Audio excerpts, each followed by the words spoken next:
Good evening, everyone. I hope you're all doing well. Look at this. I've been so mesmerized by this, just sitting here, watching that thunderstorm move, and you're going to see the lightning. Guys, there has been a huge Windows update, apparently, that messed up my sound settings again. Now, please let me know if there's any echoes right now, or if there's any sounds too loud, too quiet. I would really appreciate that. Thank you so much, guys. Fishcop, no echoes, fantastic. Good to hear it. Hello, Fishcop. Very good sound, that's good. Thank you. Right. Ghost, thank you much for feedback. Iowa Scotsman, hello to you. Big shout out to you, hope you're doing well. Yes, so we are today in XP12 Beta 7. Thank you, Mark. Before we go on, let me just say a big thank you to Dr. Fred. Welcome aboard. Coming in with 32 months of support. Fred, thank you so much for that. Oh, I'm not hearing the Twitch alerts. Hang on.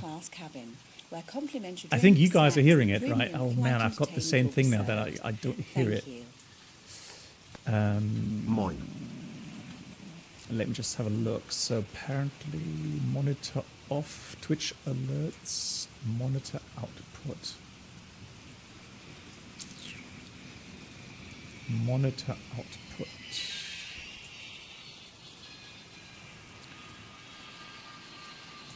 Okay, yeah, thank you, Ghost. Yeah, so that's one of the things that I don't know why it always messes up from time to time with the updates. Ladies and gentlemen, never mind. I'll watch the alerts on the screen. Experience.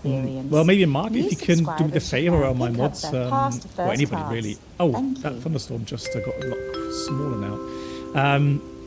If you could let me know if I'm not responding to resubs and so on in like 5 minutes' time, could you give me a shout out, please? Thank you. Voyager, moin. Good afternoon. Oh, then let me try something else. Hang on, let me try this. Welcome aboard the Captain. I can hear that. Could new subscribers please hope you can hear that too. Right. So Elias, hello to you as well. Enzo, hello. And Kalium, hello to you. And MAN, sorry, first of all, Nano came in with 8 months, 11 months total. It's been a long time since I joined, but I'm very glad I did. That's really kind, Nano. Thank you so much for the kind words. Much appreciated. And here comes MAN, 80 months. Good God. 80 months. Let me see if I can get those sounds. Oh, hang on. Monitoring device. Yeah, monitoring device. Something. Let's see. Can I put this to aux 2 maybe?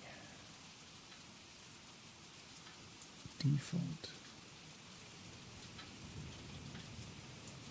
We'll see. I'm in. Once again, thank you much for 80 months. And I've just been wondering, someone is flying along. I can see somebody is flying along with me here. So I've got 2 aircraft there. I've got one, looks like an A330 or something, and A310 or something maybe. And Voyager, moin, ich hoffe, dir geht's gut. Yes, so we are in the flight vector. This color will change in a few seconds. Yeah, there we go. Flight vector 767. And so it's an older version, but they are improving it. And so this is a beta version, which is working with XP12. Hey, Blu-ray, easy, nice to see you, wie geht's? And Virtual Aviation, Aviator, hello to you as well. So I was thinking, well, why not try it out? Because we don't really have a good 767 anywhere else, do we? So MAN, you're flying over the FedEx. That's you then. And so that's supposedly a 777. Nice. And then Ghost as well with an A330 Neo. Okay, that's you then. Okay, that's Ghost and that's MAN. Guys, thank you so much for joining. So the only thing I'm finding right now with the beta version is that when I'm coming in from the outside view, it takes a few seconds for the lighting to adjust again. And that's the only thing that I've noticed being a bit off. Guys, I've been so free to already do all my preparations, really. So, yeah, the model matching here is always a bit off Ghost, yeah. And Yoshi, hello. Nice, have a good landing. Yoshi, is that Ladies also and in gentlemen, X-Plane? welcome aboard the Captain Black Box. And MAN, thank you so much. Let me give a round of applause for that. Should now pick up their pass to first class. MAN, thank you so much for gifting a sub to Ghost. And that's 204 gifted subs. Good God, MAN, thank you so much. Right, yeah, so I'm curious to see and find out how the aircraft flies. Now, I've already done a test flight, and there's only one real issue at the moment, I've been told, and that is we're not supposed to use the weather radar system because some people are experiencing crashed desktops. I've tried the weather radar, and I didn't have any issues, but I only tried it for like 10 minutes. So I'm not sure, how good or bad it's going to be. Yeah, MAN, no worries. Cool. Let me give you a quick rundown, guys. Oh, yeah, and by the way, so in case you're wondering, so IRL right now, it's showing me some... Yeah, we're facing towards the west, and there's a thunderstorm there in real life. And there's some weather to the south, and so our routing should be fine, going over Nashville and then towards Memphis. I do have payware scenery for both, and... let's see. So let me give you a rundown here of the flight plan. And we have a cost index 130. We've got, we have I think it was the Pratt & Whitney engines today, Pratt & Whitney. And then we're flying level 320, flight time of 1 hour 25. The alternate is Kilo Lima India Tango. What is that? Never heard of that. Kilo Lima India Tango. That's Little Rock. Little Rock. They have 3 runways. The longest 2,500 meters. Okay, we'll take that. That's fine.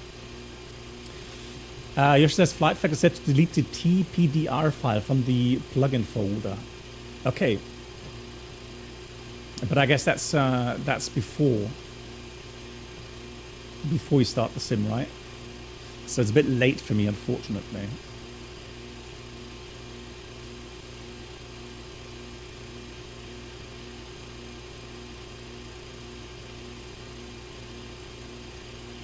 All right.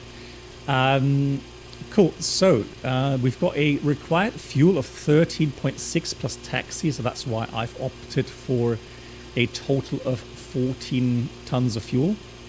So it's a bit different here on the overhead panel.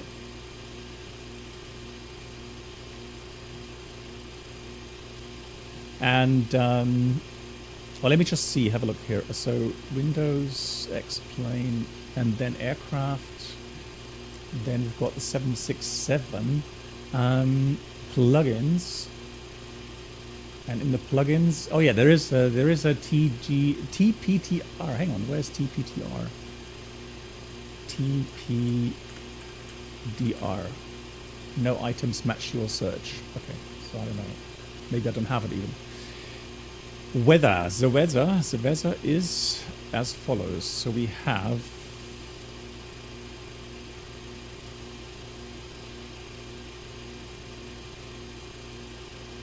we got some SIGMETs, obviously, like I said, some convective stuff, thunderstorms more to the south though.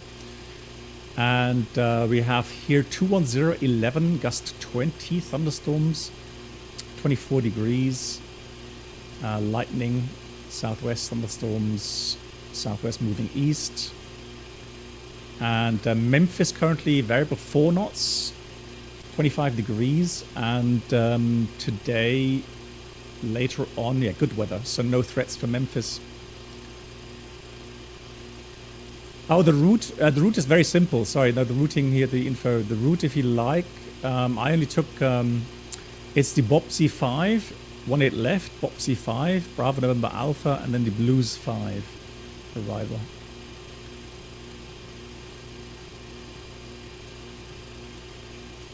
Okay, so I'm not going to take any terrain then. No terrain info and no weather radar. Okay, thanks. Yeah, Josh. Yeah, I don't want to jinx the first flight here. Hey, Lilo. Wie geht's? Okay, cool. Apart from that, we already have our clearance. Well, I mean, partially. It's auto ATC. They only give us a squawk of 6017, so I've dialed that in down here, 6017. Now let me already put that on. Actually, we put out off for the ground operations. Yeah, for the FMS, it's fairly basic, but I was able to enter the routing, departure, arrival, as you would expect, the cruise page. The only thing I haven't seen is I can't enter the wind data in here apparently, so I could only enter a average wind. Let me have a look. Performance. Yeah, Charlotte traffic, American 2560, touching runway 18 left, Charlotte. So that's the only thing I could do here. But that should be fine. So we have total distance 724. 724. Well, hang on, that's a big difference though. It's only supposed to be 513.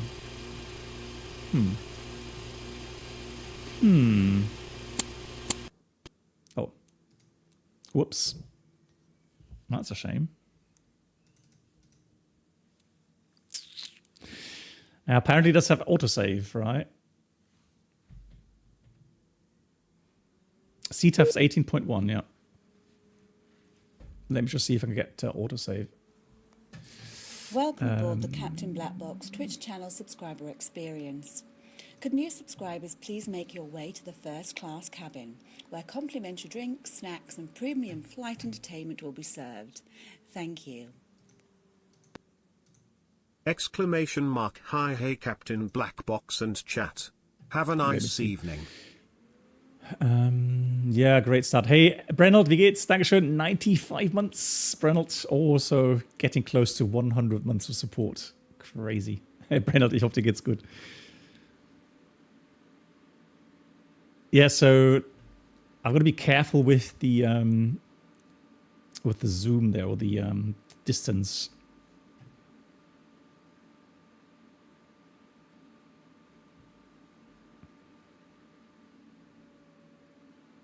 Yoshi, do you know, anybody else, how I load the autosave files? Is that in the EFB? Because I did see a prompt there where you could save, get the autosaves.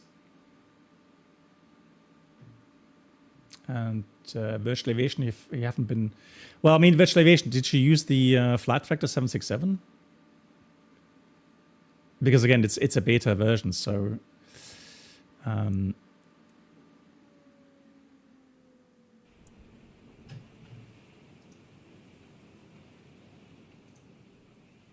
Right, logging back in again, and then let's have a look. So we've got this. So this is what I mean.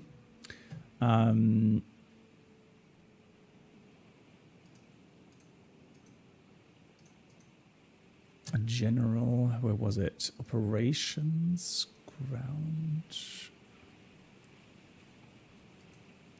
scenarios, options. Well, there was a setting here. There's a setting for autosave. Here, autosave options. This will save the current setup as default automatically. Anyways, so we already have the fuel apparently, and we already have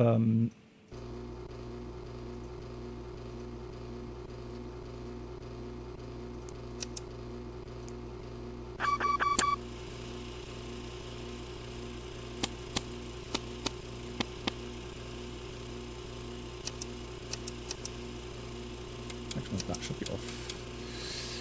Let's hit hydraulic pumps. Yaw damper should be on. Then we've got this. All of those on.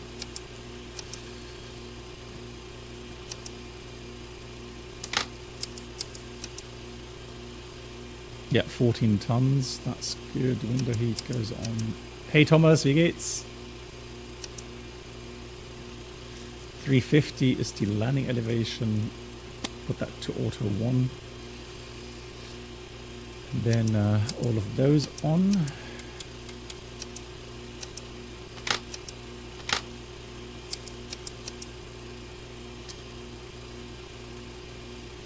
That's good. That's good. That's good. Have I really? Hang on. Hang on, no. Have I really? Lol. I'm so used to having to switch on everything. Hang on. Failures? Reports? No. Reset all.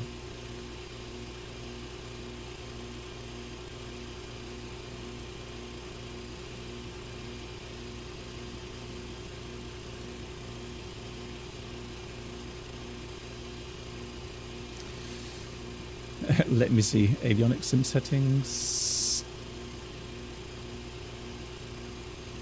Well, it says no faults.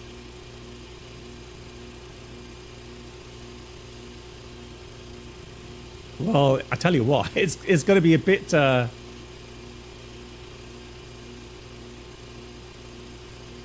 It's going to be a bit worrisome if I go through all the preparations and then find out that they do simulate the disconnects.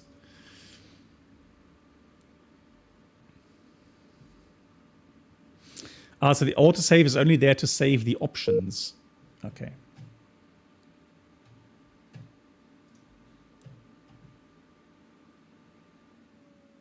Yeah, normally, Toto, you are correct. Normally, you can only do that on the ground.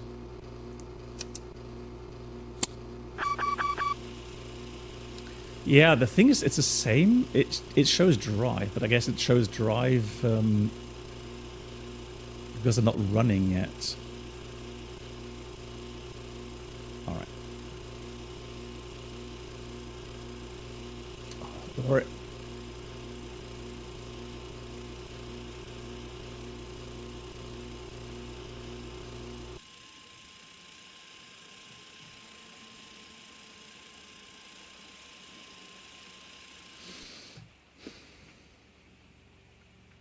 hey Nate, how you doing?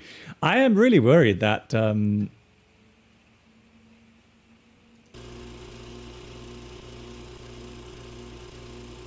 let's just go for it. Let's assume that they're not going to have an issue. Because I am not seeing. So options, operations, airplane, operations general. I would be really surprised if that so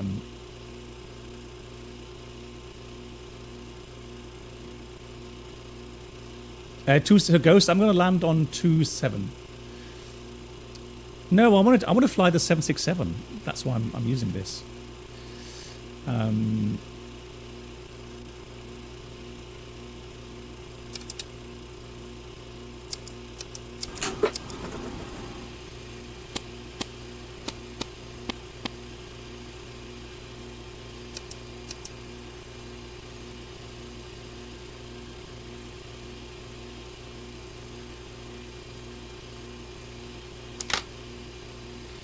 Let's just assume that is not simulated.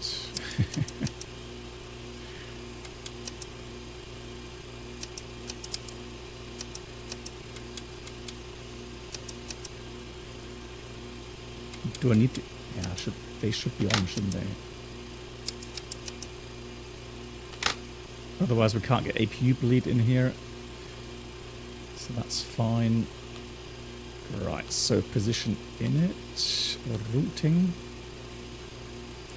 So you are going to see me do the setup.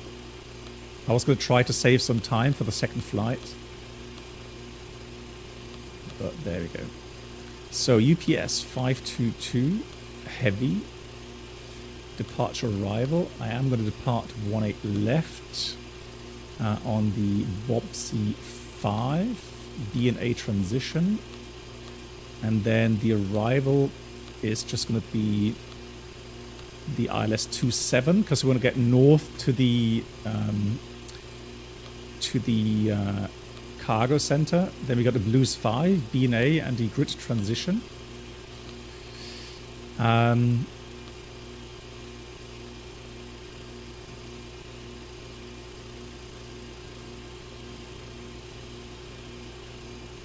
Operations ground.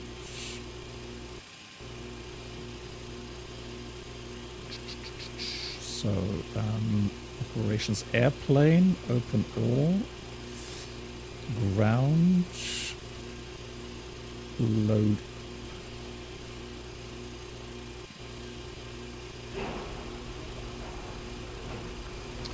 Right. So otherwise, I quite like the level of detail they have. So it looks quite nice.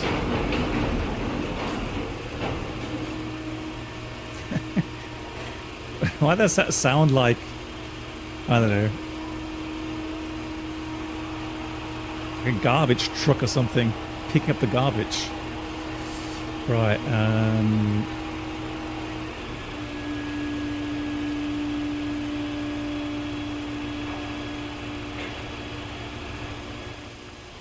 there we go.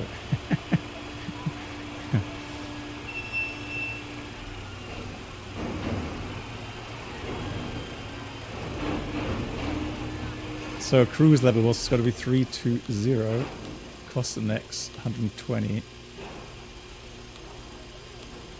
And the cruise wind 260 at 50.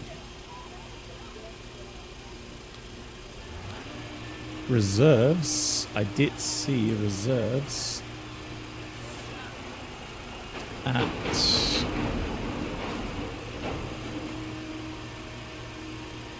4.6.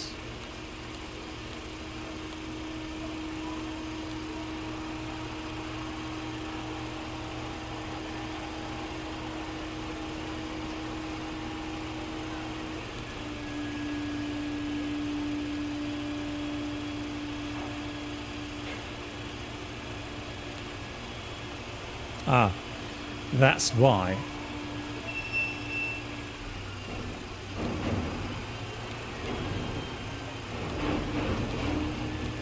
Let's try that.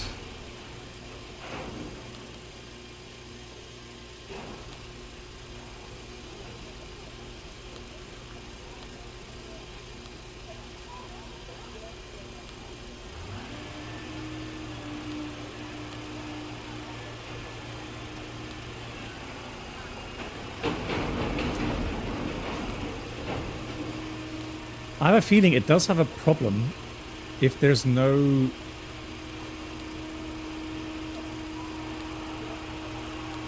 Oh, if it actually has like an open discontinuity in there.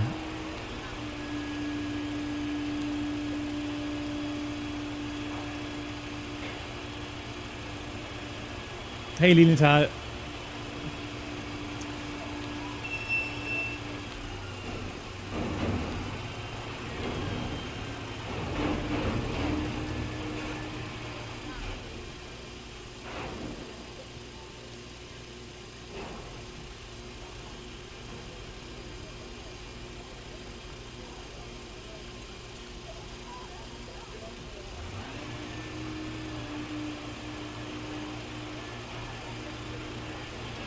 Right, we want to have 9 pallets. I want to get to about 132.5 tons of fuel weight, so close to what I have on my flight plan. And SimDrive, hello.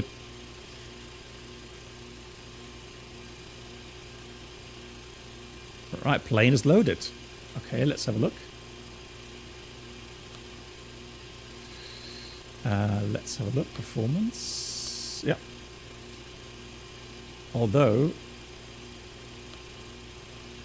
that's not quite correct, is it? I guess, hang on, maybe that was too late. Let me have a look. Operations ground. So 9. Right, let's try that. In the meantime, in the meantime, that's all done. I'm going to wait for the alignment.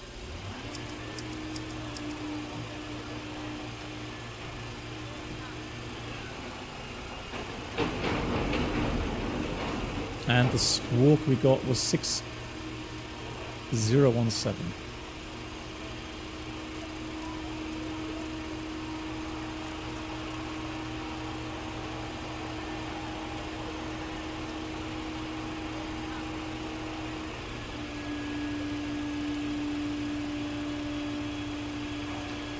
So airport info, we have this here. So here we're parked. We're going to be going up Charlie, full length, 18 left.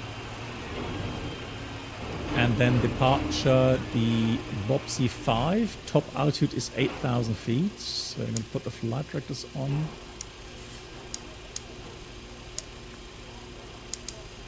Hey, Winky.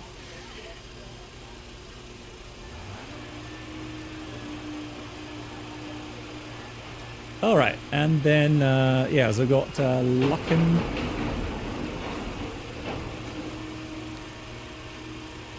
So the routing takes us heading initially 183. And then radar vectors Lucken, Jungun, whatever, Bopsy. Then we've got Brain. We have Revet.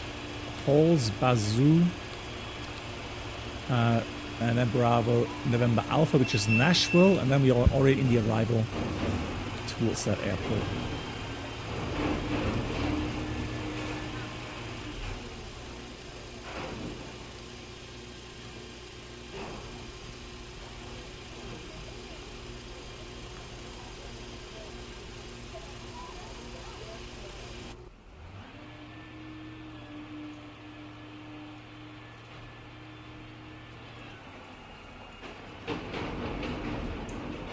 Hey, Stick Figure.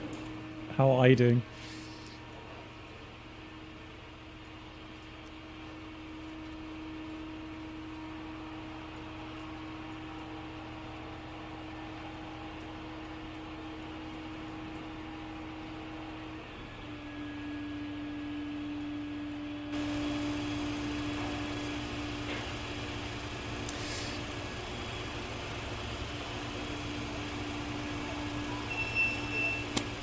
RTO.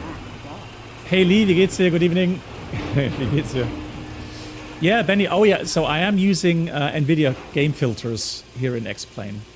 That is something I have done. That's why it's looking a bit sharper. Oh, there we go. So we have that available. Now let's do that very slowly. Not so quickly.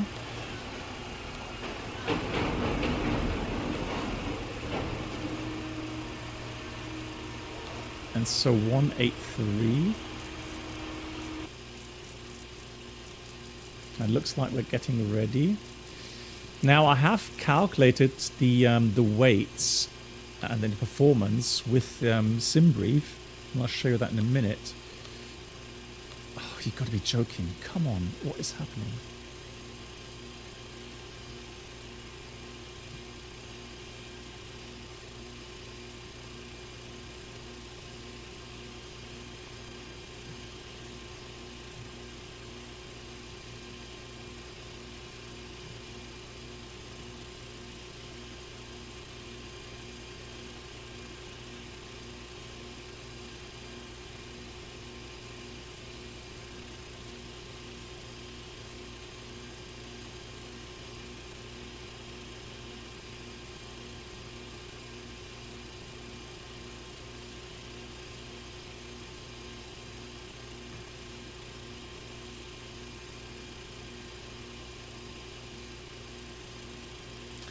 Does anyone know? Can we do? Is it possible to do a fast load?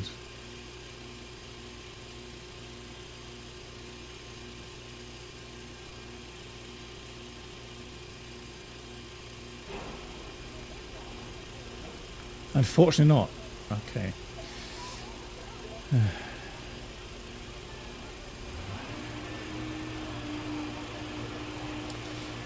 Flying Paul's asking, did you have grid navigation during flight school? Yes. But just to remind you, my flight school was like 30 years ago, okay? So I would have to have a look at that.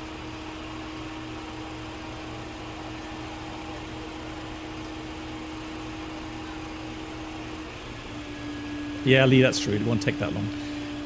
Cool. All right. Anyways, so we've got the legs page.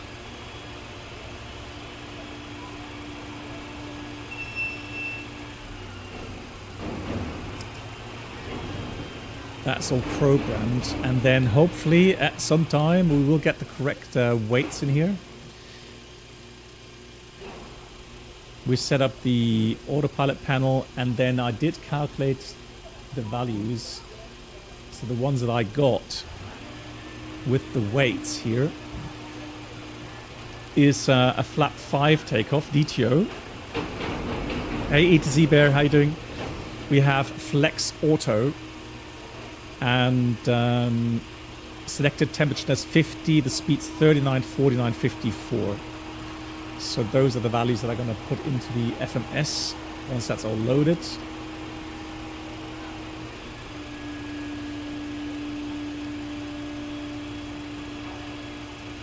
Yes, I can.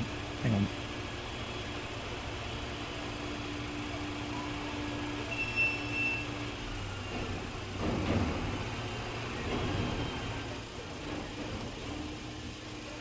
That should be better now. Yeah, I'm doing well, A to Z Bear. Thanks for asking. Yeah, some people were wondering where I was. I was having standby duty, reserve duty. So the problem is that was late shift reserve duty. And the problem there is that I can't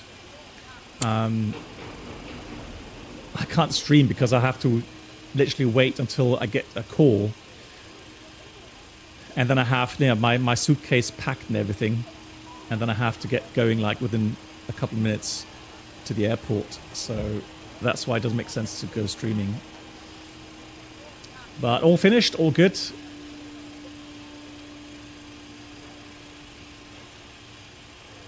And SimDrive, hello to you. Right, so that's all done.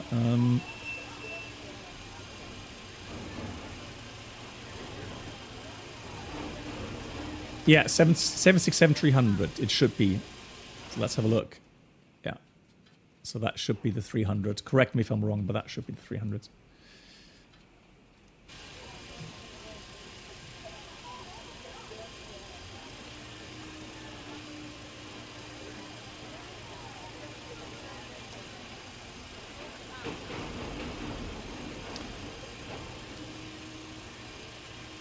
Is it really a 767-400?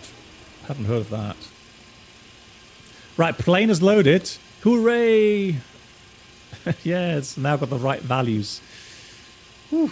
Right, and then we'll do a flat 5 takeoff CG and a assumed temperature of 50. And then we have a 139. So these are pretty close to the values that we got from SimBrief. 139, 149, 154. Cool. Let's start the APU.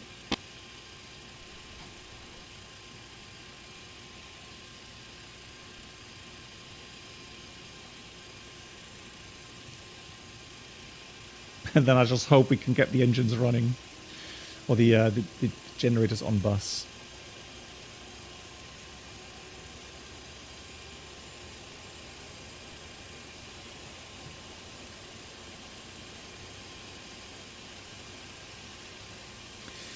Right, altimeter currently, let's check the latest weather here for Charlotte. ATIS, it says 2983 actually. 2983. 2983. 2983. And we're going to close all the doors. Close all. Parking brake is set. Chocks off. Fuel trunks loader away. And then once the APU is available, it is...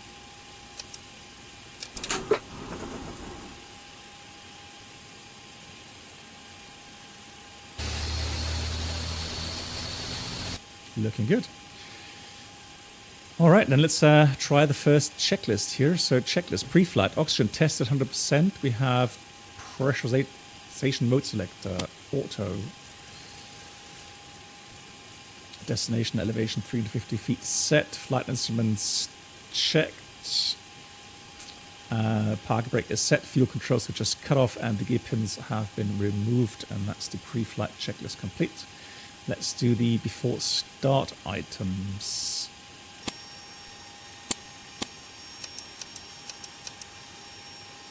Hydraulic systems on. Fuel pumps on. There's nothing in the center tank. Red collision light on. We have AP bleed air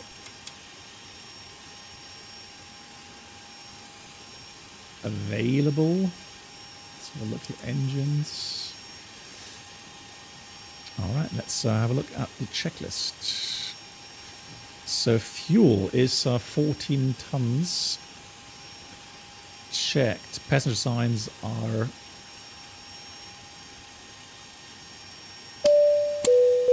on. Windows locked. MCP is set. Thrust. Takeoff thrust is set. Takeoff speed checked. CD pre-flight is complete, it says. Then we have rudder aileron trim neutral. Neutral. Taxi takeoff briefing completed. Flight deck door, let's have a look, is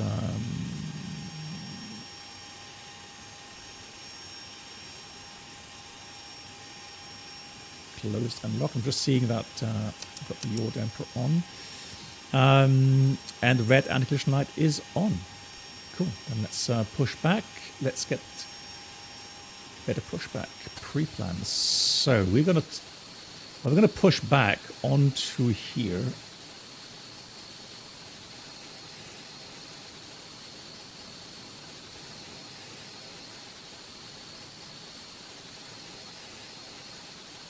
Ground to cockpit. Plan acknowledged.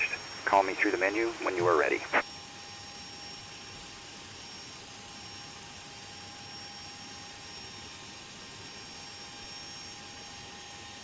Ground to cockpit. Tow is driving up. Oh, did I go the wrong? Hang on. Oh, you're right. Hang on. Yeah, we'll do that. Hey, Adiole, thank you much for the 7 months. Ladies and gentlemen, Come on. welcome aboard the Captain Black Box infotainment experience. New subscribers should Luckily, now we can pick up redo their that pass easily to here. first class. Thank you. Moin BB, good evening. Oh, we still got some Nice to dark see the clouds around us. 767.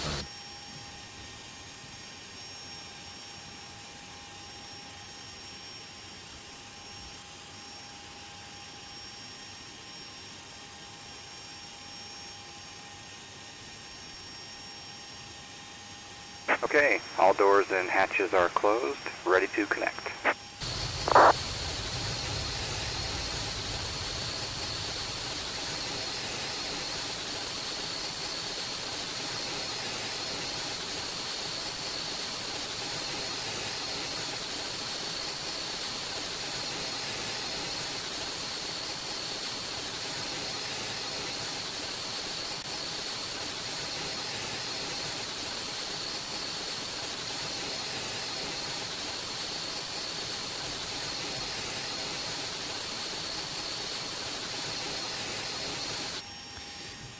Yeah, I like the 767 and the 757 as well, so I'm really hoping that they get this nice and stable.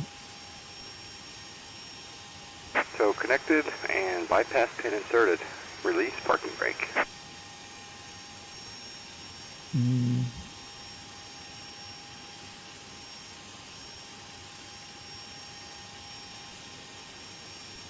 Disconnecting tow. Stand by.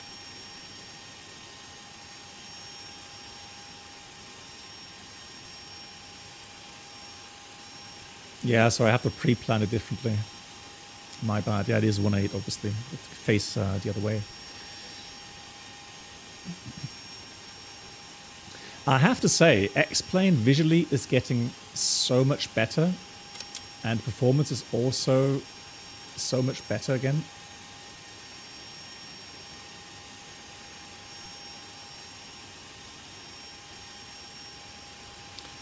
You only did a flight to Berlin to Hamburg, and it for 5 minutes, everything's fine. Cool, excellent.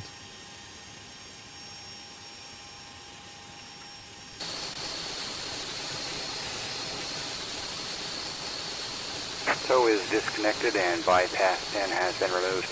Hand signal will be on the right. We'll see you next time and have a great flight. Well, that means maybe now we can actually push back on the apron here as well. Sharp turn. Then we won't interfere with that aircraft. That's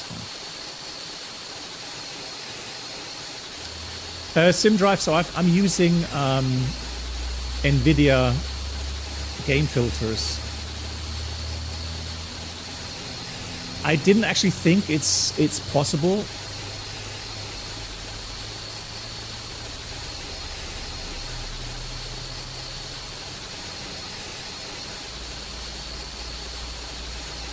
Yeah, we can do that as well. The tag cat view, yeah.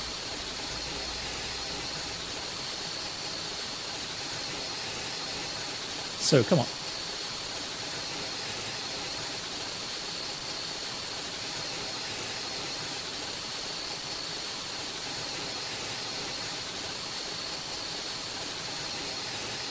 There we go.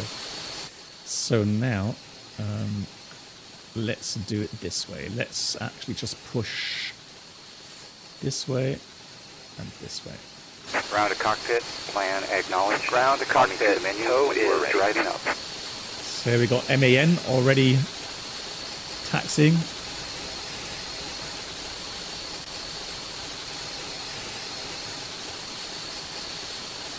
Oh yeah, there were some interesting discussions going on regarding my video that I made, or the stream that I made regarding the crosswind issue.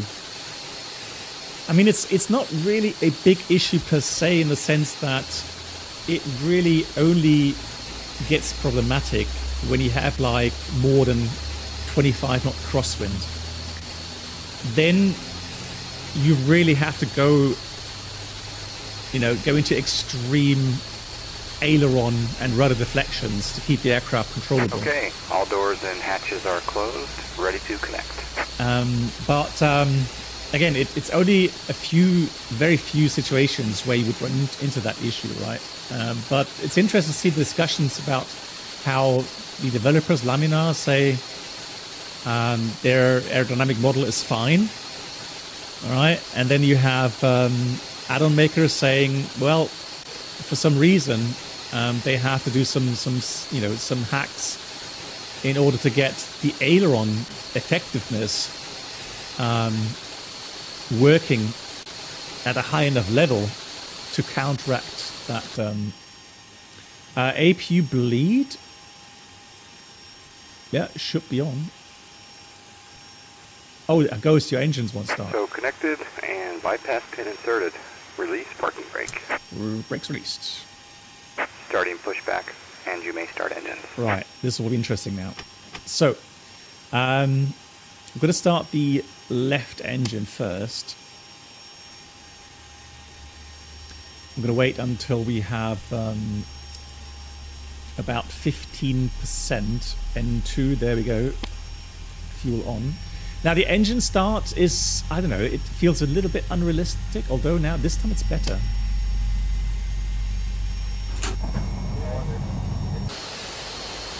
Although it does feel a bit fast, doesn't it? Although now it's okay. Right, we're lucky. Look at this. So the generator has gone online. I was really worried that it wouldn't work. But it's working, it's fine. All is good.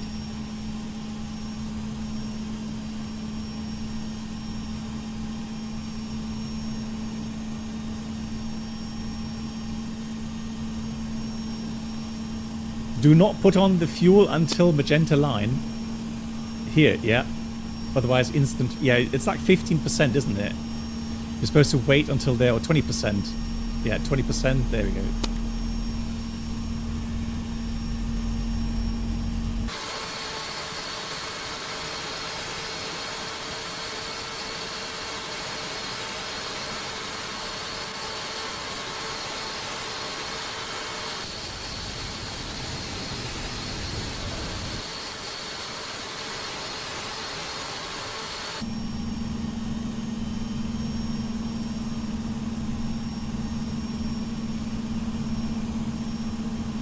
Right, that was a good engine start. So we have the generators on, APU goes off, PAX auto. Operation complete. Set parking brake.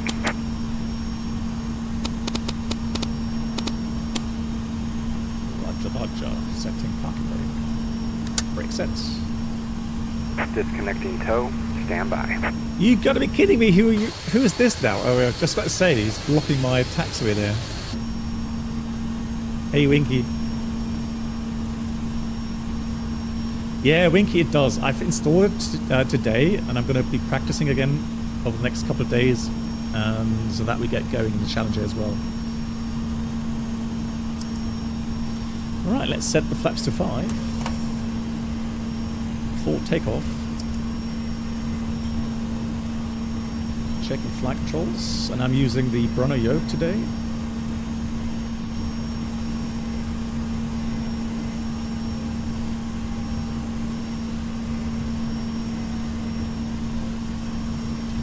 You may disconnect. See you next time.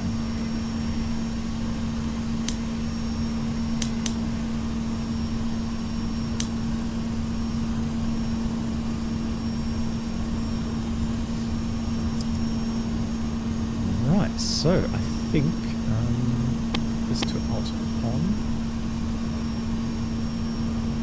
Tow is disconnected and bypass pin has been removed. Hand signal will be on the left. We'll see you next time. Have a safe flight. Thank you much. See you soon.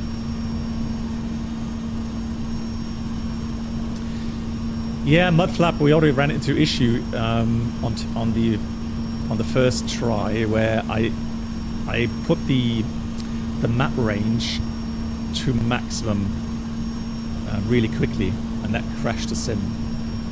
So there's all clear signal. And let's do the before taxi checklist. Anti-ice is off. Isolation switch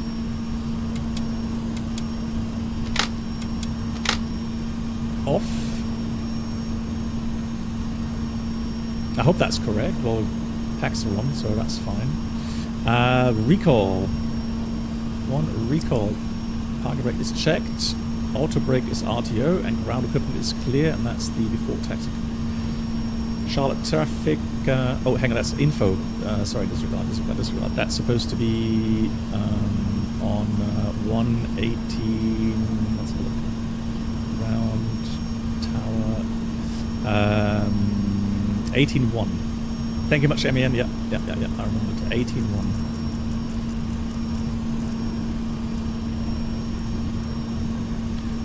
Charlotte from UPS 522 Heavy is taxing 18 left in Charlotte.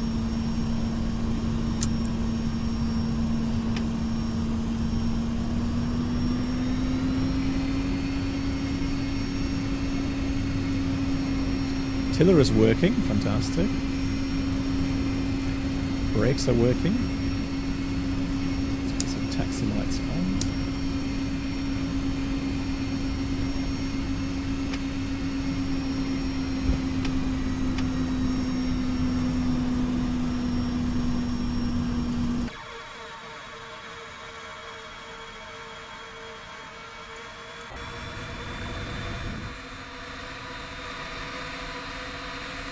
And then it's waiting for me. Very nice, thank you. Yeah, I mean, exactly. Thank you. Yeah.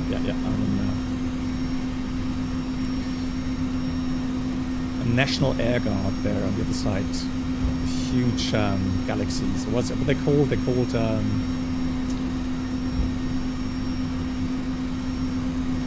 remember what they're called. Globemaster. Thank you much. Yeah, exactly. Globemaster. Yeah. Ghost is spawning on the runway. Good God.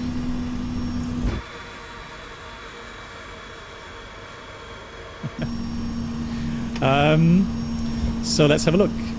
Everything's secured, and so we can read a before takeoff checklist. Takeoff briefing is reviewed. No changes.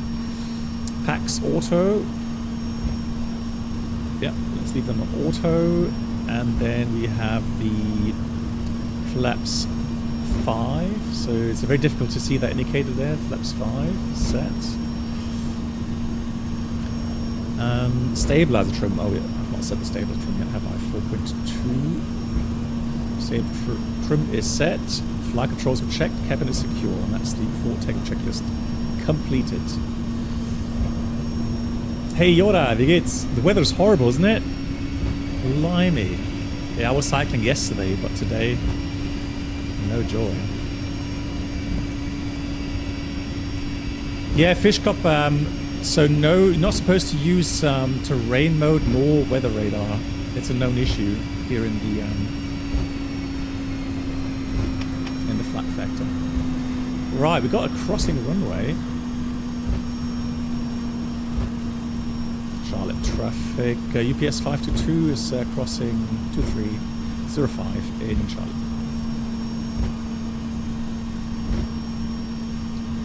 Let's do a quick strobes on.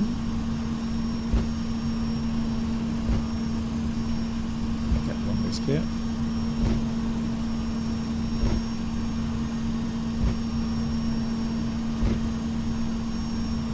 Yeah, flight sim weather, exactly.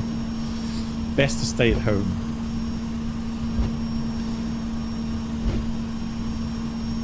You did 4 hours on a trainer. Man, I admire your persistence, Yoda. 2305 is no longer a runway? You're right. Yeah, scenery. I thought it's a fairly new scenery, but no. You are correct. Yeah, Hudson, exactly, yeah.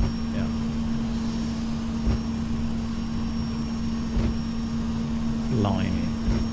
Man, Yoda, you must be so fit.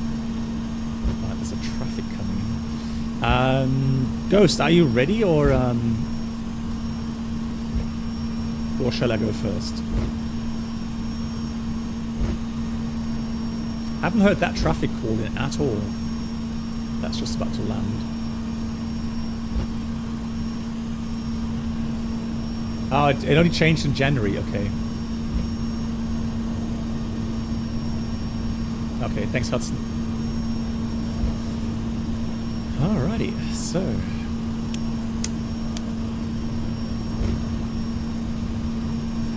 That train looks really good. Love that.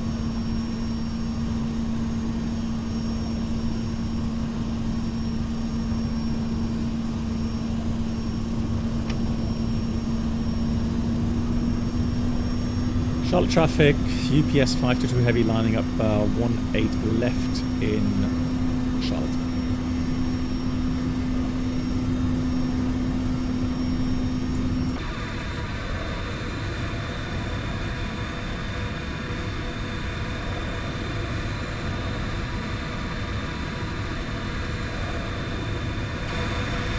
Charlotte traffic, FedEx 1243 after departing Boeing 767 lining up runway 18 left. Let's put TCAS TARA. Everything is set. We are ready to go. Checklist completed. Full thrust on. Let's go. Oh, the video's not working, is it? It's delayed.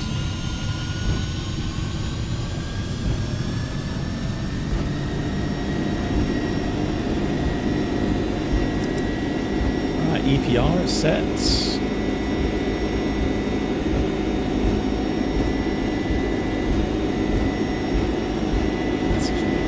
thruster set. Thrust hold.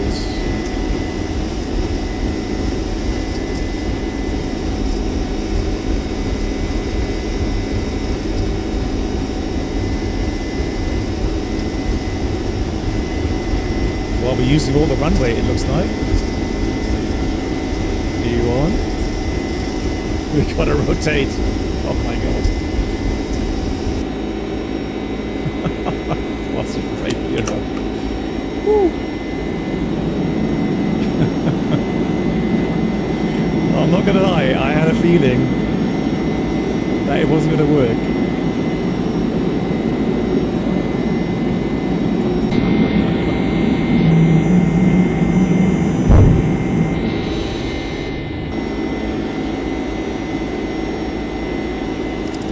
Heading select.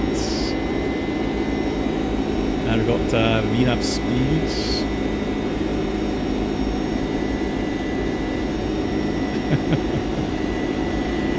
I was slightly worried there, not gonna lie.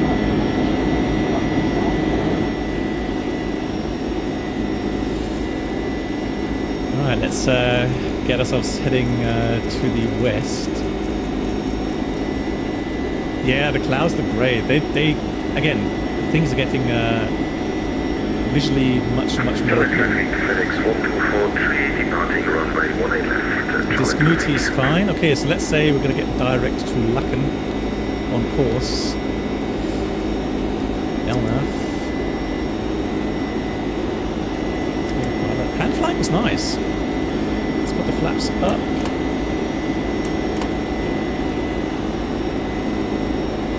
So we have command.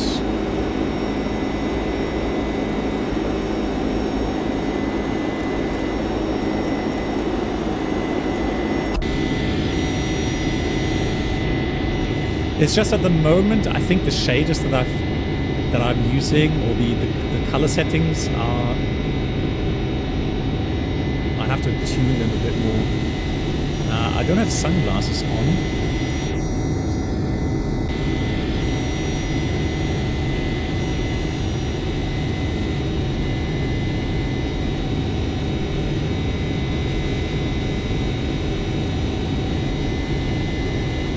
This would be off. So it's weird, isn't it? This will be off, and this is what I have.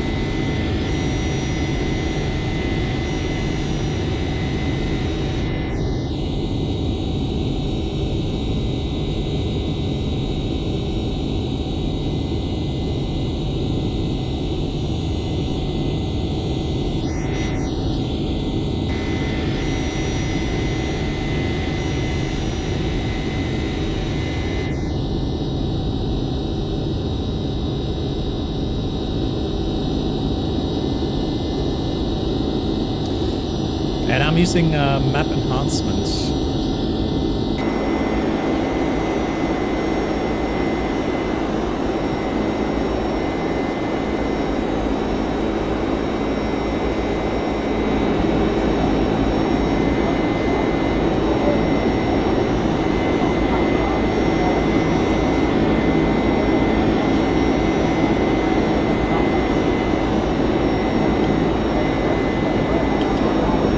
It looks pinkish now, okay.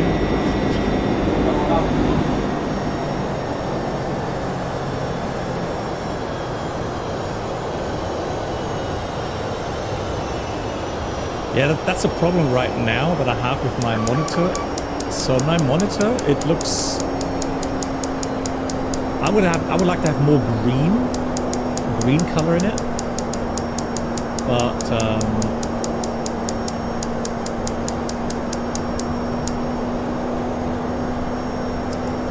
So we have 320 EPR, we have speed. Now we've got climb power. What we can do is go in it, and let's do climb 1.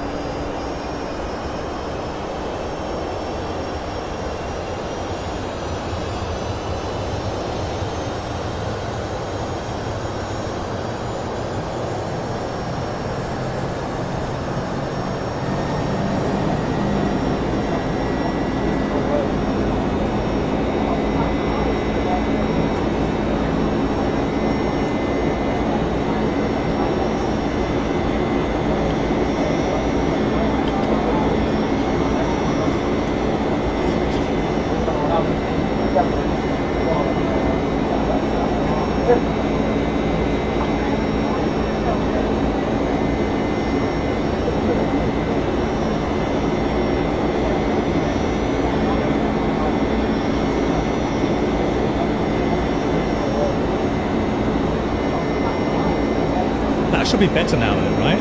Not so much pink anymore.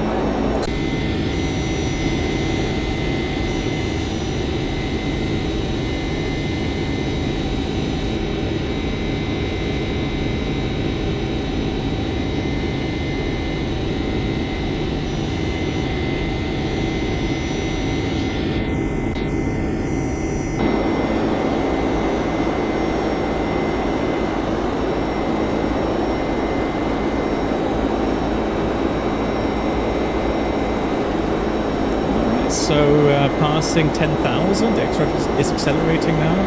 That's good. It's a bit loud on the flight deck.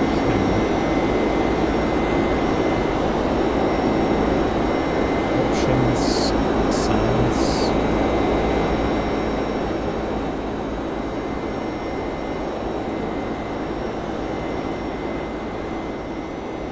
So that's...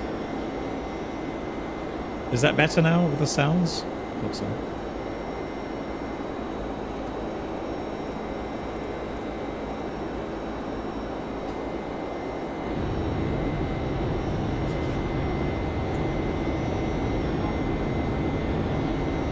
Hey Ghost, okay, fantastic.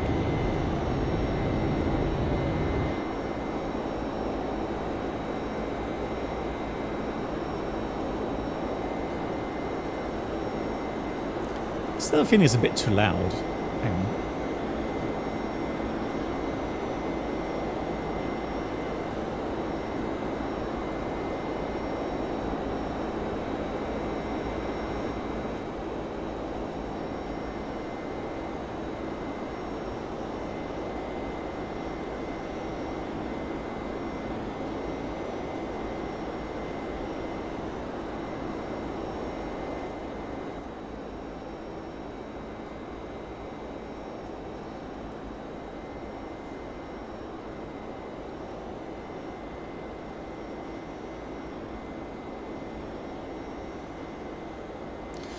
But otherwise, I like it.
So it took us an hour to get airborne, or 55 minutes to get airborne.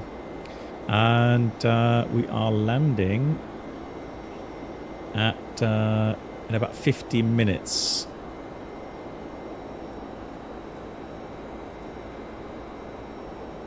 Yeah, so Fishcop, the weather is supposed to change in Dubrovnik.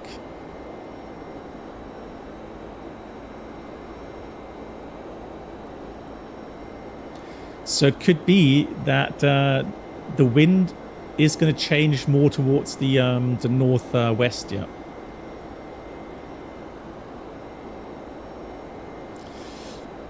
Hey Nomad Piloting, you've been flying the A320 for about 2 years now. I have flight sim before, but setting it up with the equipment seems tiring to me.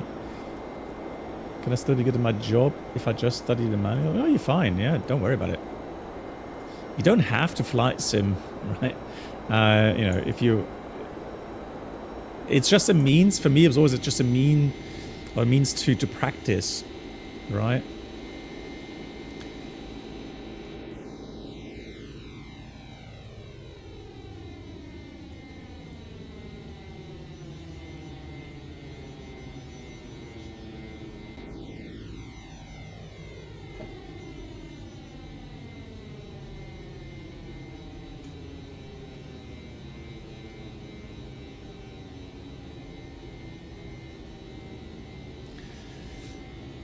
do you really want? I wouldn't really worry about whether or not you know. It's not. I don't. You shouldn't see it as a competition, right? So, the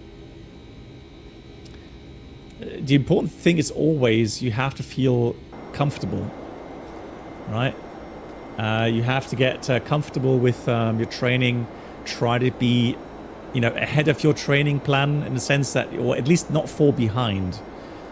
Right, so that's something I always said is, you know, one of the things which is not ideal is if you feel like you're behind the whole training plan.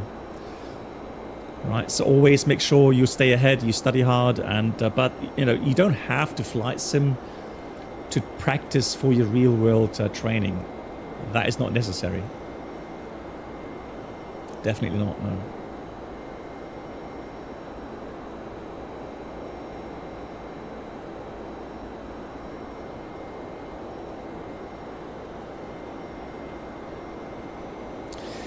Yeah, Abiyamar, you know, I've been at that stage, like, just prior to having bought the Monster Tech MTS, because obviously, as a flight sim content creator, you do feel the pressure to, you know, to fly many different aircraft add-ons, right?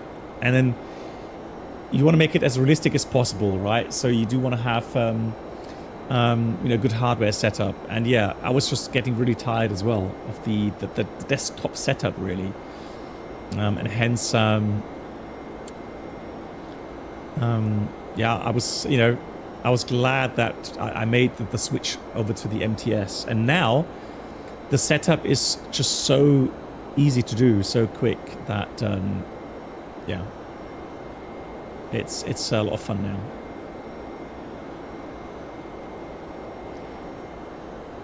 What's the secret to good smooth landing in the A320 family? Okay, first of all, don't get too hung up regarding flight sims, right?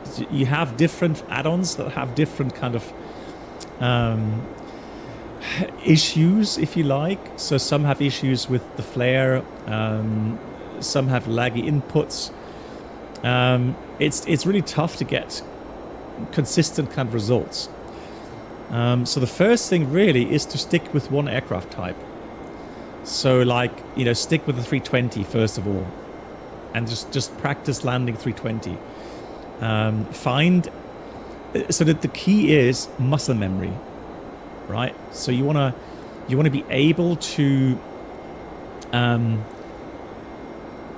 store your inputs in your brain, right? So whenever you do certain flare input, you know, your head stores that, and then yeah, don't always change your hardware setup or hardware curves in the flight sim, right? Just leave it at some point, because in the end it's never going to be 100% realistic, never ever, right? So get to a setting you feel comfortable with. Don't worry so much if it's 100% realistic or not. Man, we're fast today. Look at that. Almost red barber pole here. Yeah, so, and just practice.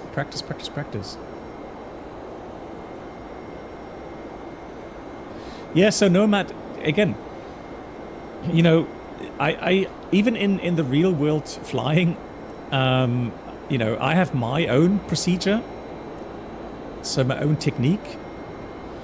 And whenever I fly with some first officers that have a different technique, right? So for example, if they flare a lot later than I do get uncomfortable a little bit, but I get used to that, right? So after 2 or 3 landings on the A320 I'm talking about now, I knew that they would flare a bit later, but they would flare a little bit stronger.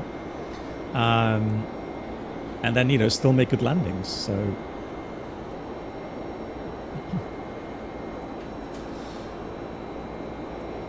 sim drive, try not to be worried, be possible while plan being tired by setting up some equipment. Yeah. Yeah, I mean, it's just one of those things. Flight simming per se is one of those hobbies where you have to do so much tweaking and installing and yeah, it's tiring, no doubt. Right? You know, tell me about it. You, if I think about how many hours and hours and days I've spent reinstalling P3D and setting up, yeah, all these add-ons again, and oh man, I mean, but in the end, I've always felt it's worth it because I'm getting a lot of enjoyment. All right, speed, VNAV path. I'm always getting a lot of enjoyment out of it, so.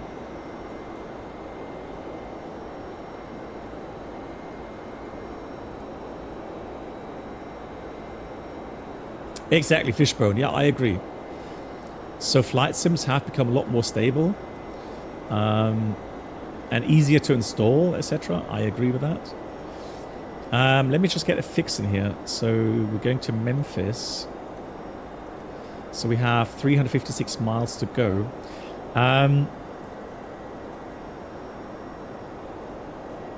So that's interesting that I just have a feeling that when there's a discontinuity in there, it really gets the total distance wrong. I mean, the fuel looks okay, fuel prediction, but also I'm a bit confused about top of climb here. Still showing, but yeah, some values are a bit off as well. So we have the cruise speed should be 822. I'm just barely managing here at 8.0. So yeah, some inaccuracies, but hey, that's why it's still in beta.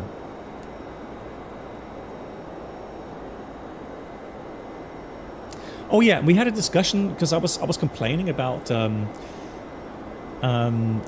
the issue I've had with Microsoft 2024, where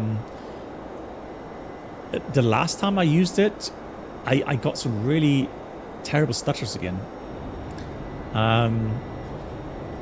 Today, while I was trying it again with the FS Labs, trying the scenery, it was okay. It was quite smooth today, so I have a feeling it's also server based sometimes, these issues.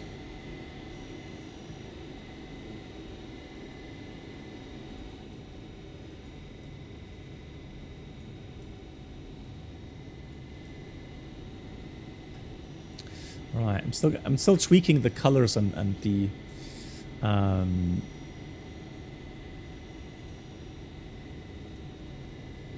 sharpness. So sharpness.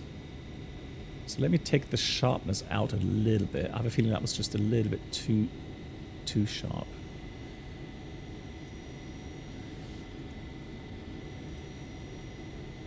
Saturation boost. Does that make a difference? Not really. That doesn't do much. But the colors now. It's one of those things. Yeah, let me just make that a little bit warmer. Put that at 10. So that's bluish, that's reddish. I'm trying to get a little bit more green in.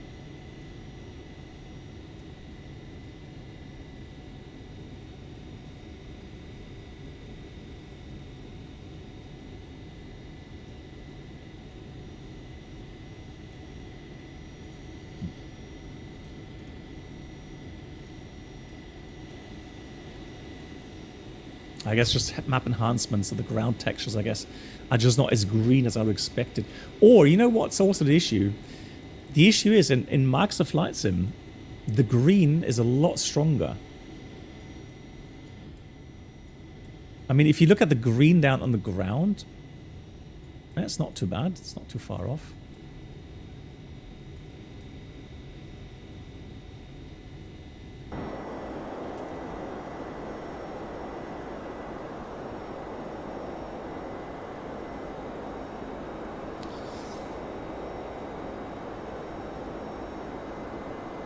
Yeah, sometimes delivery times are a bit of an issue. Yeah, I agree.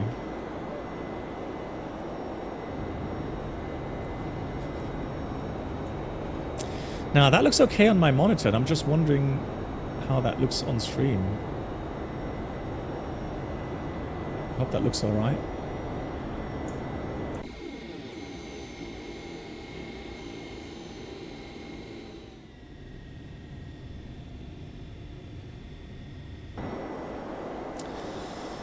Yeah, the thing is that the milkiness, now I can't do much about the milkiness. That has to do with X-plane.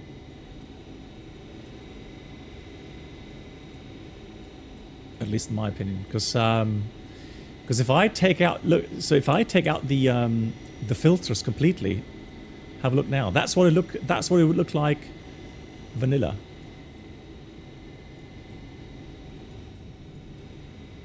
I'm not saying it looks bad, but I think that looks even milkier than with the filters. So I like how that looks a bit crisper. I'm just not sure if that looks a bit too cool or something.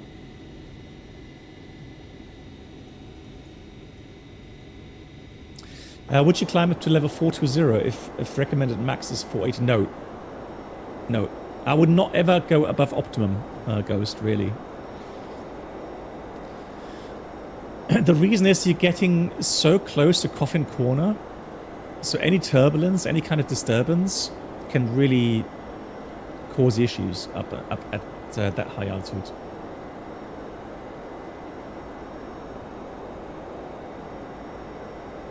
Yeah, fish cup, I agree. Yeah. No, the cockpit looks fine. I like the cockpit textures.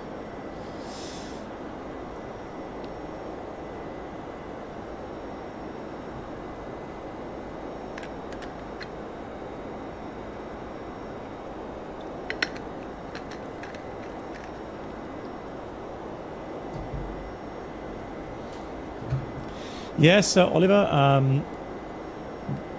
this is like the first real kind of full flight I'm doing with the 767 beta, right?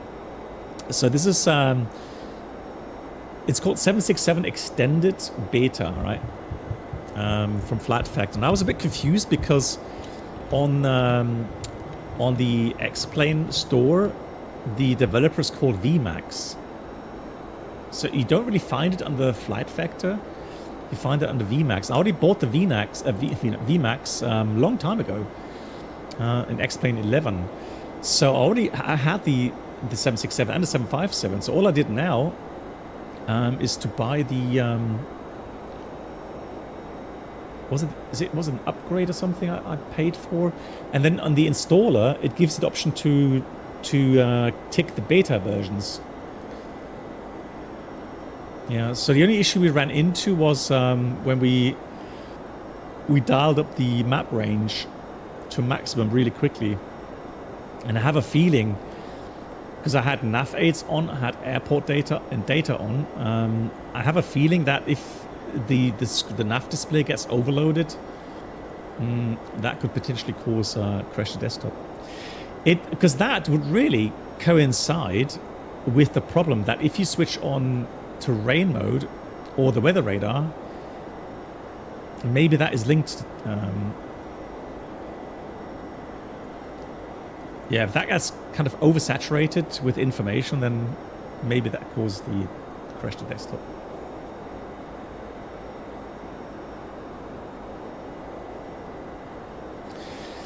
So the wind is as expected, or a bit heavier than expected, although it should go and decrease a bit as we go further to the west. So Halls 260.55. So the wind should die down a bit as we move further to the and Nashville, it's only 35 knots.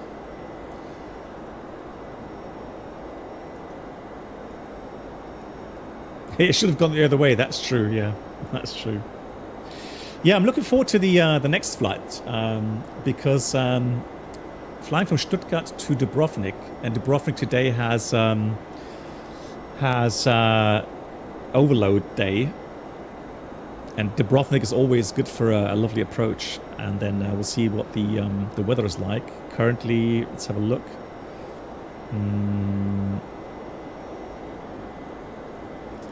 Let's add Dubrovnik. Oh yeah, by the way, guys, if you're interested, I did make an airport file, little briefing file, which is on the announcement channel in Discord.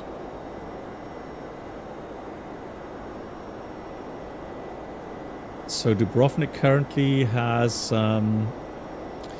variable 3 knots, and it's changing. So later it's becoming between 20 and 22. It's becoming 020 at 10. And overnight it's going to freshen up. So maybe we'll have a circling approach later.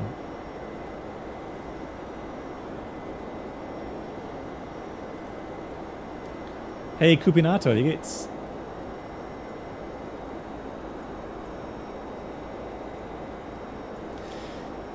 Yeah, Oliver, I'm not sure how happy you will be if you really, well, if you can't really use, you know, the weather radar, the ground terrain mode, and you have to be careful with the range of the nav display.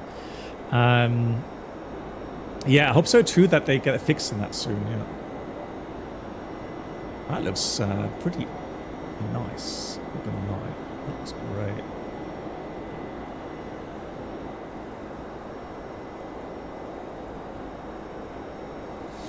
I'm going to use the FS Labs because they have updated it to be used in Microsoft 2024, and so people have asked me if I can showcase it or show it in 2024.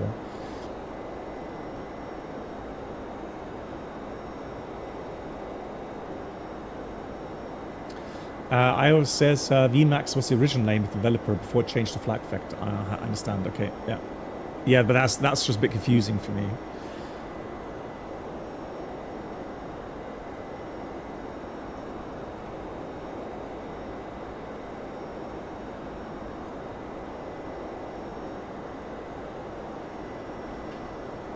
Yeah, guys, be aware. Be aware that the Econ cruise speed and especially the optimum level, the optimum altitudes, do change. With different cost indices. So whenever you change the cruise speed, it has an effect on the optimum and maximum altitudes, okay? Be aware of that. Especially if you fly faster, the optimum is going to get lower.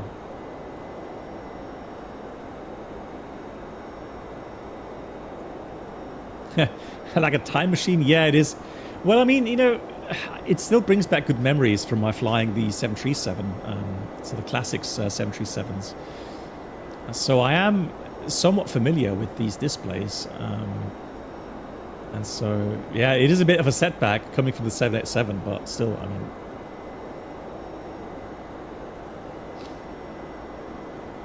yeah, first love, exactly.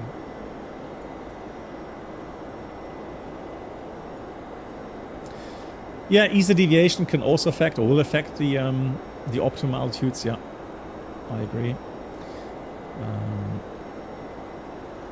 So if I put 0.8, now I don't expect this to change really. I don't think this is such a high fidelity at the moment that it will correctly represent that. Right, it wants to descend at 162 miles, and we are away to 70. So that's 110 miles. So that looks all right. 110 miles, I'll take that. Oh, actually 100 miles roundabout.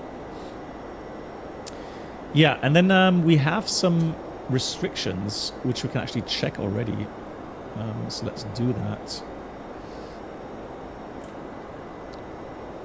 So let's get the chart out.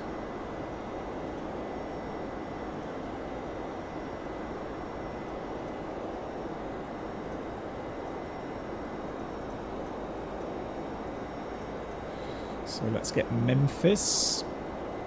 The arrival is the Buzz 5. So we're coming via Nashville here. And we've got the first restriction at Kelmy, 240 above 290 knots. That's correct. We've got speaker at 290 knots exactly. And in between 230, 14,000. It's not having that, so keep my fingers crossed it's not going to cause any issues. Let's do that. There we go. That's good. Buzz 280 knots, 230 below, correct. And then we're flying runway 27. We're going to go to Copen. Copen 230 at 10,000, landing 27. That looks good. You did 5 legs yesterday. Nice. Really? Without reloading? In 2024? Jeez. Wow, that's a... Whew.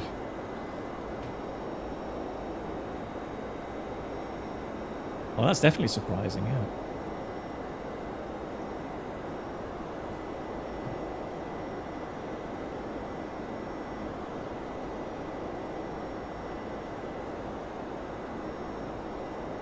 Yeah, so Geronix, thank you for the question.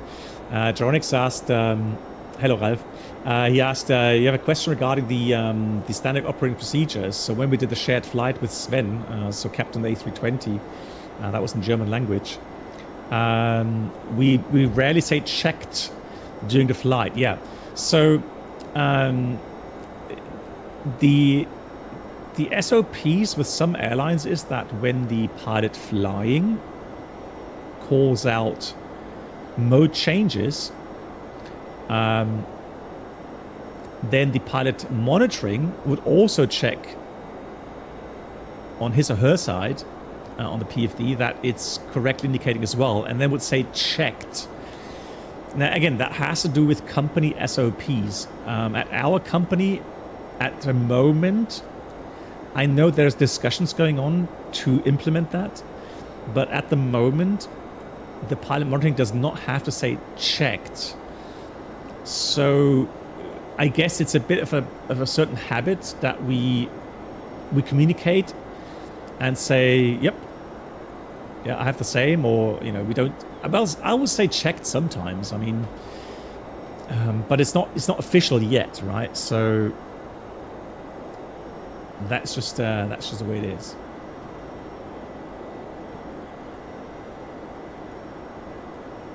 Long question, and yeah, thanks for the question. Yeah, good observation. Yeah, and I know people that watch these real world cockpit recordings on YouTube, let's say. You guys are definitely watching very closely, and then you're going to find some differences, obviously. In SOPs, or maybe even in just habits, really.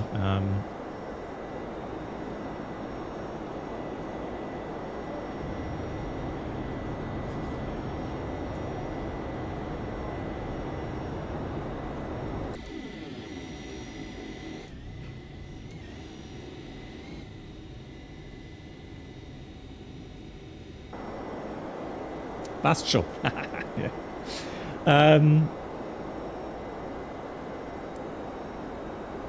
Oh yeah, another thing I want to quickly address. I know you guys are very knowledgeable regarding aviation, flight simming, and so on. But what I'm kind of observing at the moment is something. It's a trend on YouTube, especially, where you have real-world pilots analyzing accidents, incidents, and so on. Now, Mentor Pilot was really the first one that came in, and in my opinion has done a really good job in presenting, explaining these accidents and occurrences. However, he's always, I know he's done 1 or 2 videos where he's quoting preliminary reports, but normally what he does is he's taking official reports, right, from authorities, so from aviation authorities in the countries that are concerned, and he picks apart these reports, so there's no speculation there, it's just facts, right? And then he presents the facts and explains what certain things mean, or how certain things, systems affect or actions affect, be it CRM, so crew resource management, be it communications, whatever, right? So he explains on top what the report is already saying, but he's never speculating, right? Now, what I'm noticing is there is there's real world pilots coming in now that are putting a lot of speculation in things, and one of those has had me really annoyed with a return.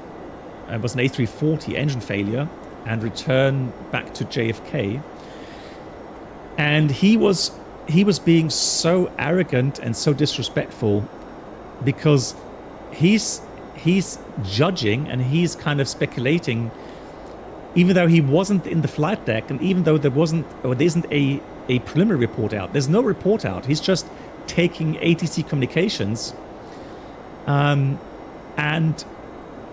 then, in my opinion, he doesn't even fly Airbus, because that's the grasp I'm getting. He doesn't even know the checklist system, the ECAM system of the Airbus. So he was complaining, first of all, that they took a long time to divert back to the US. And with that, I actually agree. I mean, you could have, that an engine failure, and as always, guys, it's aviate, navigate, communicate, right? Fly the aircraft, keep it in its flight envelope, then navigate, make sure you don't hit any obstacles, and then communicate, call ATC, right? Say Mayday, Mayday, or Pan. Oh yeah, that was the first discussion. He did address it correctly. He said in Europe, we do differentiate between Pan and Mayday more than the pilots do in the US. That's correct. And yes, especially in Germany, if I call in with a Mayday call, so let's say I have 4 engines, okay? I have 4 engines, and one just spools down. There's no fire. So the only issue I have is I have to secure the engine, so to stop the hydraulic, the fuel flow, etc., right? And then descend to a altitude that the aircraft can maintain with 3 engines. Okay, so, but in that case, I would call in with a Pan. Why? Because the Mayday call officially is grave and imminent danger to the aircraft and its occupants. But if I just have an engine flame out, no fire, right? There is no imminent danger per se, right? So you can go with a Pan, get a descent, because if I call in with a Mayday, it has huge effects. So if I call in Mayday, returning, let's say, to Frankfurt, then if it's a heavy aircraft, a big aircraft, there is an automatic alert to all the airport ambulances and fire brigades, but also to the surrounding hospitals, etc. So it could be that the ambulances outside of the airport perimeter are actually called in to cope with a potential, big accident with hundreds and hundreds of injured passengers, right? So they may even postpone operations, right? So surgical operations in the hospitals.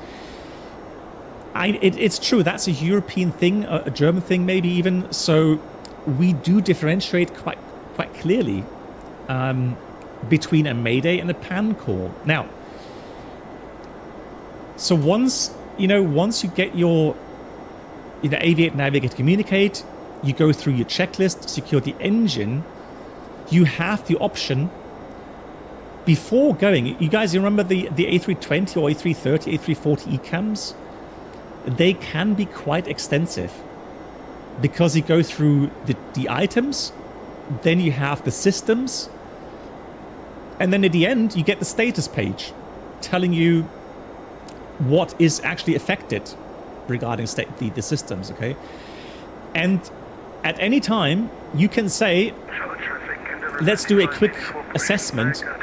I would put an open question out there. I would say, does it make sense that we're flying eastbound away from the airports that we have available? Does that make sense? And then my first officer would say, nope. And then I would say, well, how about we just, before doing anything else, the engine is secured, let's return. Let's go and head westbound. Let's get a radar vector westbound. You could do that very quickly, right? So I agree that potentially is something they could have done. However, I wasn't in the flight deck with them. That YouTuber wasn't in the flight deck with them. So how there would I judge, right, without knowing all the facts?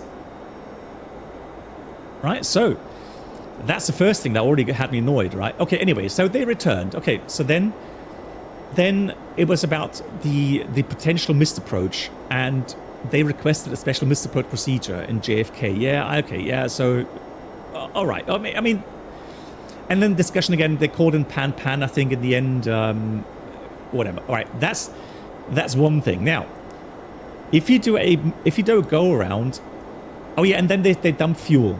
Hey, I mean, they had enough time, right? So they talked about, at what point they would dump fuel, and they decided to delay that a bit. But they were ready. They didn't fly holding pattern or didn't delay the landing by too much, if at all, to dump that fuel, okay? So they did that. They got the aircraft below max landing weight. And yes, of course, you don't have to, but if you have the time flying towards your intended airport of landing, well, why not dump fuel? Get the aircraft below max landing weight. It just makes things a bit better, right? A bit less risky, okay? So, he was criticizing that. And then they were doing the approach, and then they ran into a hydraulic issue. And he was like saying, well, those, not his words, but he was like implementing, kind of, or implying. So he was like implying, well, if they had returned quicker, then they wouldn't have had the hydraulic issue. Well, if the sun and the moon would have aligned, in a 90-degree angle, well, then maybe all the toilets would have failed, right? And maybe then they would have had 3 more passengers, whatever. What are we discussing here, right?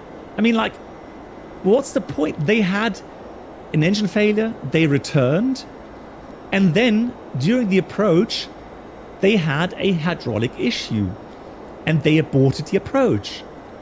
And he was like saying, well, the airport is right ahead of them, right? Why didn't they land? Well, because on an Airbus, you get a message with a hydraulic issue. You guys know what's following. There's a huge procedure. You have to go through all the checklist, go through all the system pages, and then you have a status page that tells you what's not working anymore. And being hydraulic, you could have spoilers not working, you could have one reverser not working, you could have noticeable steering not working, you could have partial brakes not working, and so on. So what do you have to do? You have to recalculate your landing distance. Right? So they still had 3 engines. They had the one engine that was out, had them secured. They were in a big rush. It wasn't a land ASAP in red.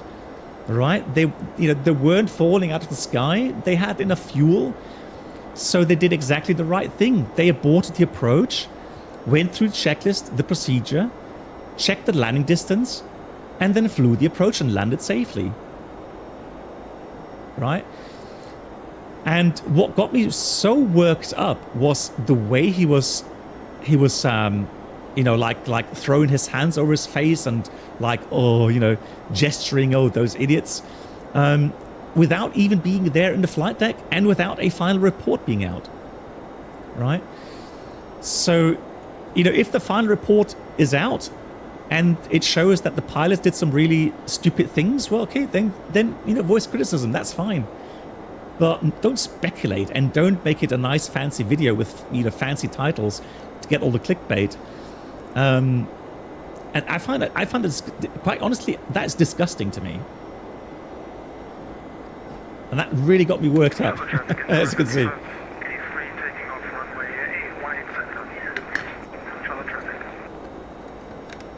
Yeah, Almighty Snark, I agree with that. Yeah, exactly that.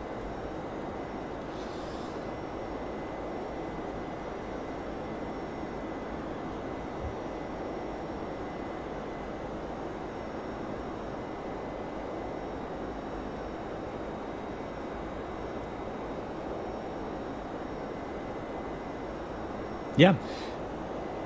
And also, Oliver, I mean, if you were, if you're the captain, and let's say that captain that did the video, if he would decide to not go through the whole hydraulic procedure, if he says to his first officer, you see the runway there?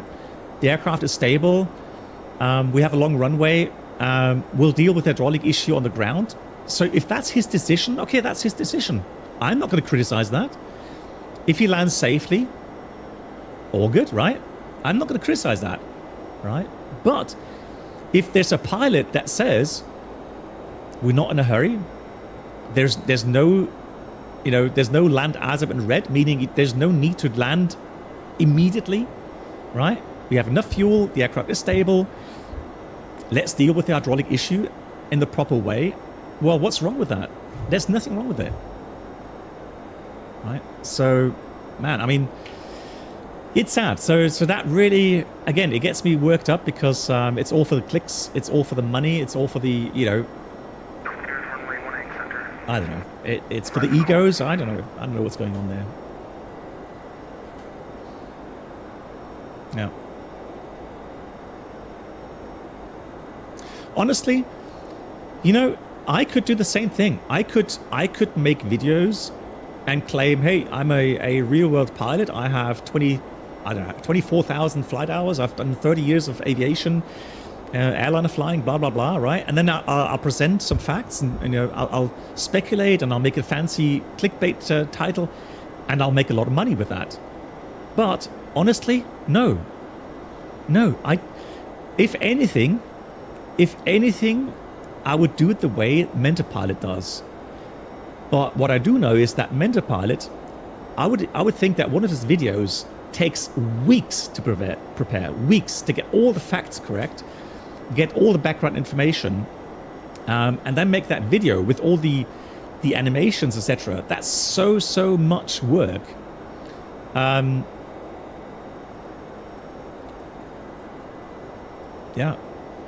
Yeah, I mean, right? I'm glad I'm not the only one that's seeing it that way. Yeah, I was quite appalled, to see that kind of behavior. Yeah. So the video is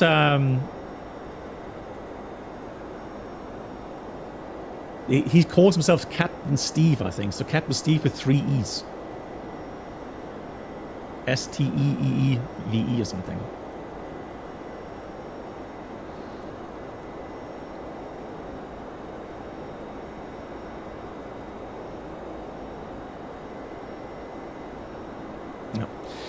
Anyways, got that off my chest. Let's prepare the landing, shall we? So 27. Oh yeah, exactly. So mouth agape thumbnail, exactly. Yeah, that helps as well, right? Hey Jeremiah. So let's do the approach 27 in here. I don't know if he roasts everyone, but he definitely has a lot of viewers and he gets a lot of a lot of credit for what he's doing, which is not surprising really, but that's because of people that don't know much about aviation.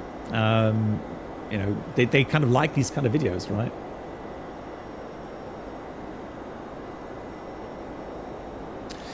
Jehu, no. I think this aircraft is still too bugged to really recommend. So 14.1.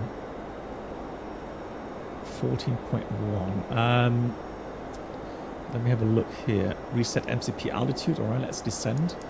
So let's go down 18,000. Should start descent automatically, and then let's have a look. 8.7 with a course of 273.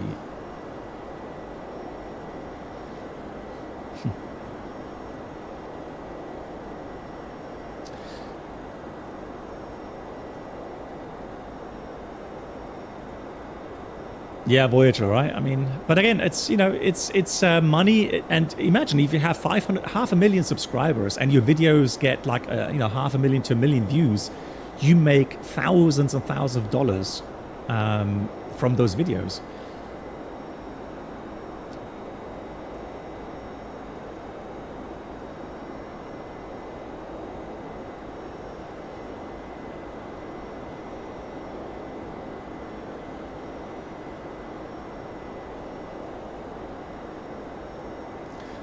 Okay, so Nate, what aircraft is that? 777 or what is he flying there?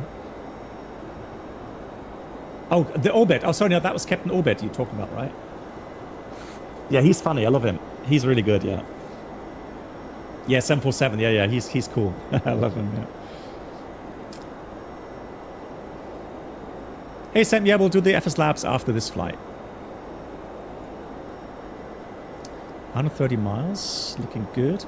So, yeah, we got the arrival route down, already inserted everything, checked the restrictions. So from Copen, we'll go, yeah, we're going to give ourselves some radar vectors to the final.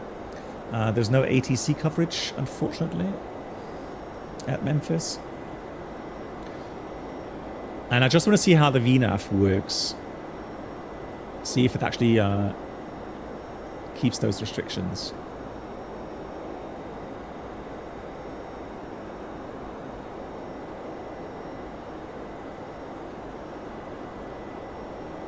Yeah, Jornix, yeah, that's another thing. I mean, again, you know, so how shall I put this? You know, the problem is aviation, and you guys flying these flight sims, you know, on VATSIM, you get the idea, right? So it can be really, really, really stressful, and in these complex aircraft, you can make mistakes. Okay, so imagine you make a mistake, but not on purpose. It was just something happened. You were fatigued or whatever, right? And you made a mistake, and then suddenly you find yourself on YouTube, and somebody's roasting you, even though he doesn't have the facts. Man, that must feel so horrible, right?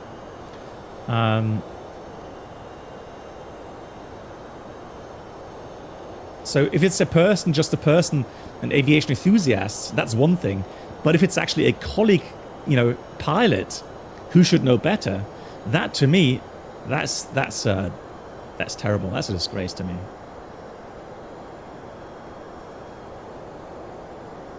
Yeah, exactly, Ghost, right?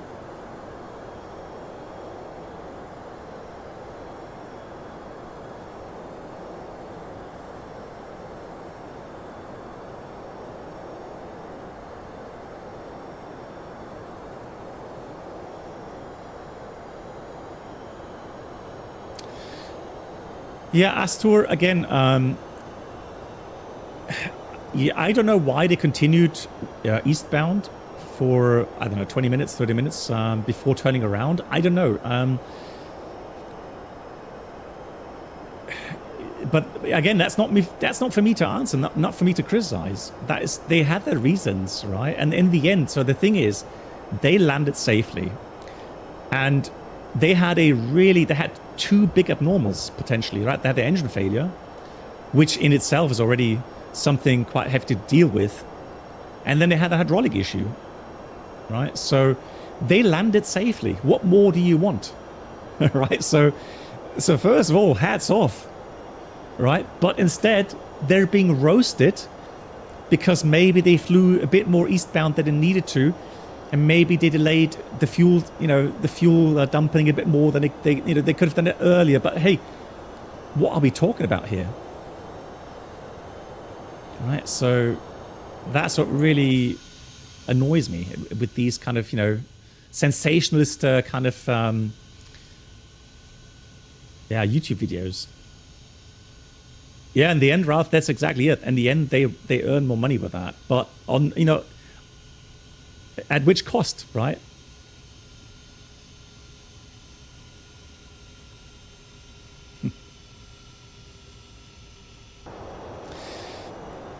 Yeah, so here's the thing. So Mudflap, good point. So why didn't they take Boston?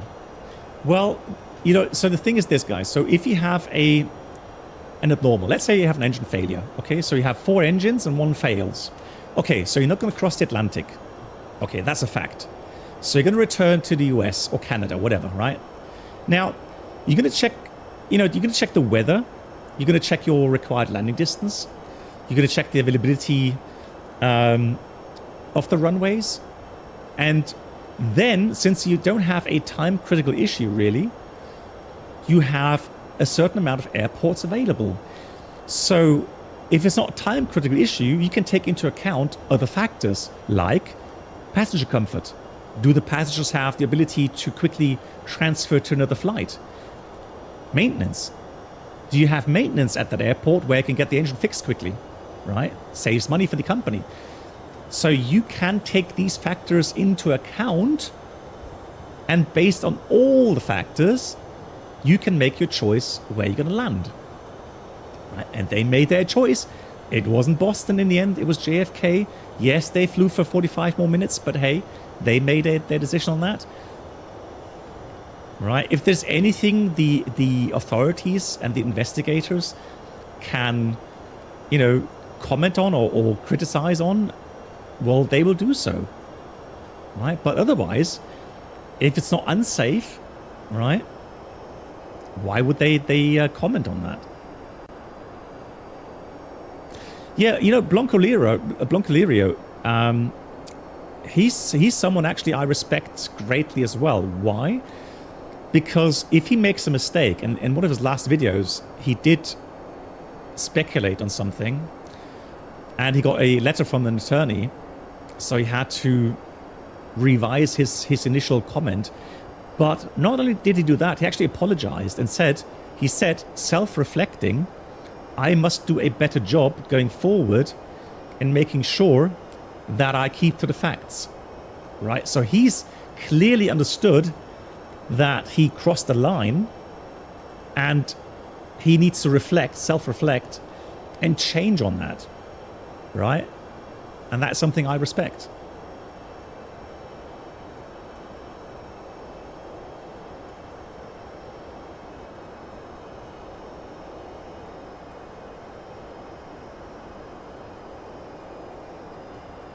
Yeah, Geronix, yeah, that's a good example again, yeah, of how the crew would deal with an engine issue, right?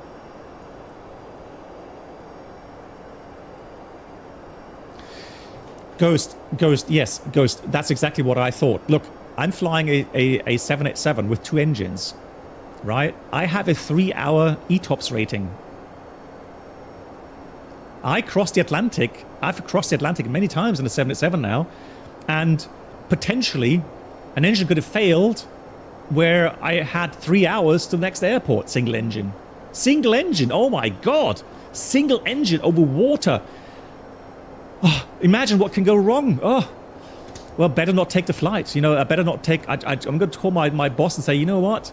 I know the aircraft is certified for 3 hours, but nah. I just you know. Imagine if the toilets clog up and the hydraulic fails. Well, nah. You know, it's not.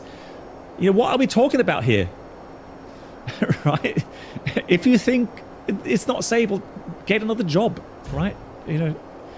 So, yeah, it's I don't know, it's tiring. This is just, man.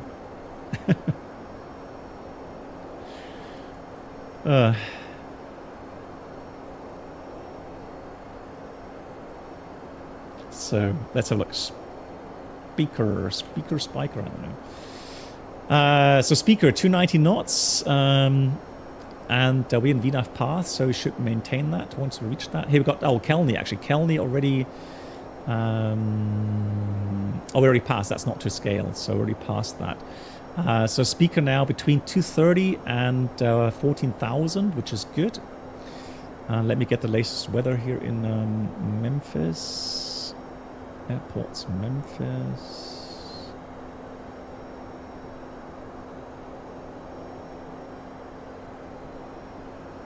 Yeah, Nanook, right? I mean, so we got 2991. So let's continue our descent. There we go. Let's go down 8,000 here. VNAV path 8000 and 2991. Let's set that 3 times. 3 times. 3 times. Colin. And look, Colin, I'm not saying clogged toilets is not an issue. It is. Clogged toilets can definitely, especially long range flying, it can be a huge issue, right? Yeah, I mean, idle VNAV path 290 knots. Okay, so that's doing it. It's cool. We're a little bit high in the profile, but we'll see how the aircraft handles that. Good. Let's have a look for the minimums. So we're doing the ILS 27. We have... oh, hang on. We've got Memphis ground. 29.1. Nice. Okay, cool. Let me put that 0.9 in here already. 29.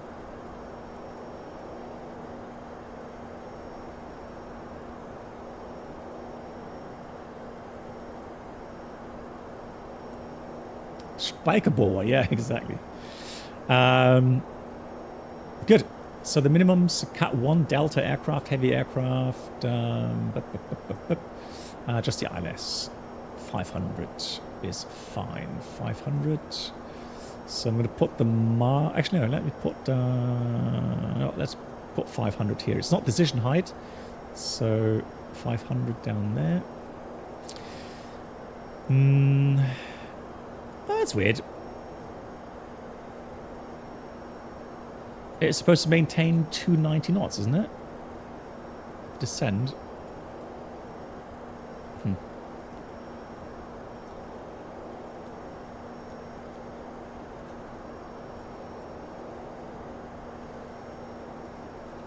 So how many miles we have to the airport? 60 miles, 18,000. That's fine. We're good on the profile. That's good. So it's doing that okay. Then we have the next restriction at Copen, 10,000 at. So let me dial in 10,000 here. 10,000 at 10,000 at Copen, latest. Cool. Right, and the missed approach will take us.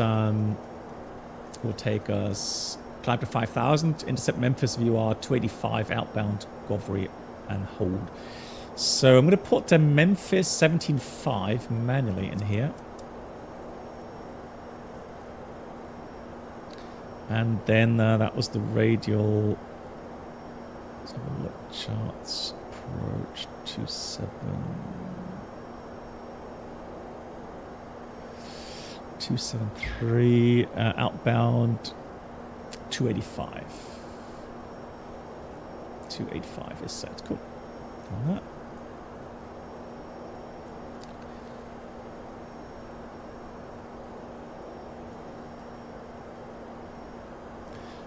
What's your favorite airport to... No, Andre, all good. That was something else. Speed VNAV path, so we're capturing that path again, 10,000 Copen, that looks good.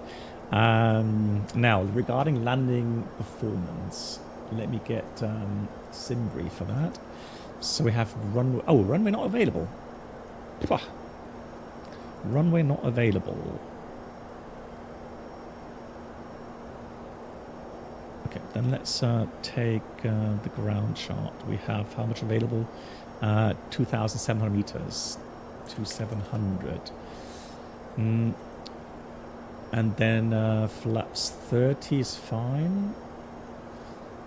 Reverser credit is good. We've got dry and populate the weather. That looks all good. Let's have a factored in-flight. Please, runway type. What?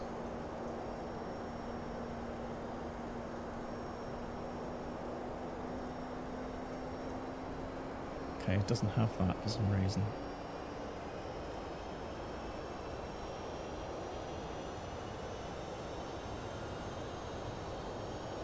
Okay, but we have that.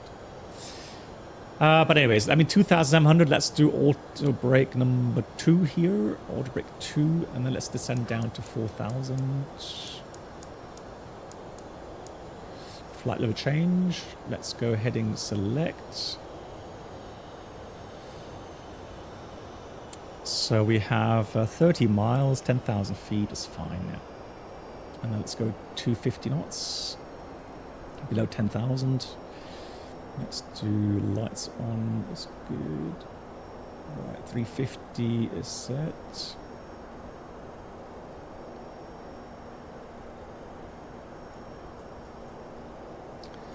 And let's do grid. Intercept course should be 273. 273. Execute.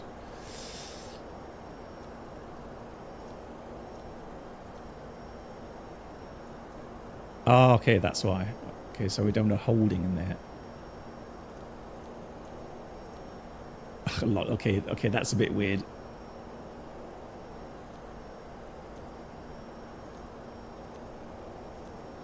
Okay, well, there we go. That's why you can see there's some bugs in there.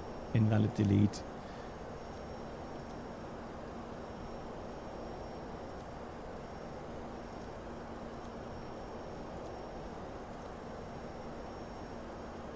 Try that. Execute. There we go. There we go. Now we got it. So ILS is there. Now, do I have to do anything else to get the ILS indicating?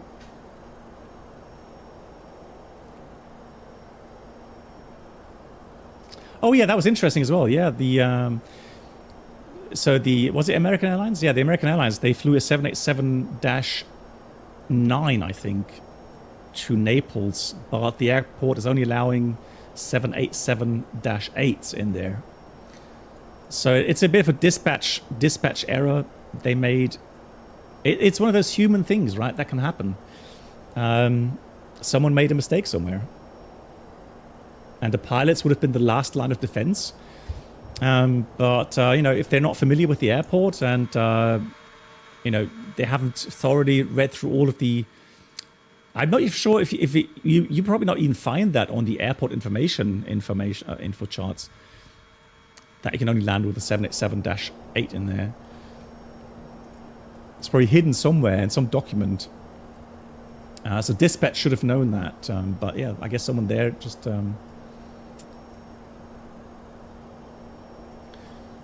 oh no, I'm sure Geronics, I'm sure they knew it was 787-9, but I'm sure that they just weren't aware of the fact that Naples was only allowing -8s in there. So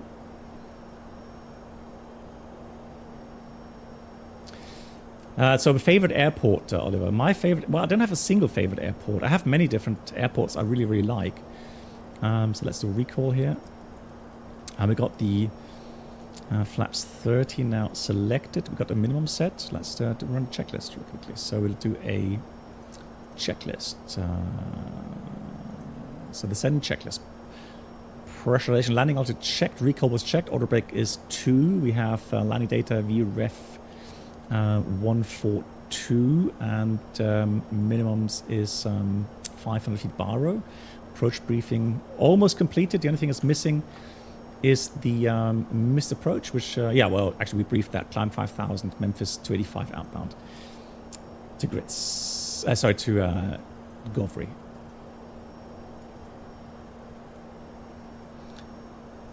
Yeah, I'm going direct to Grits as well now.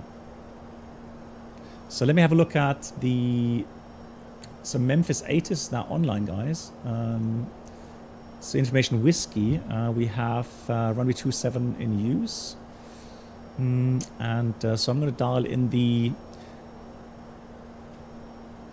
.CTAF, hang on, .CTAF, Memphis, and that is 19.7, guys, 19.7.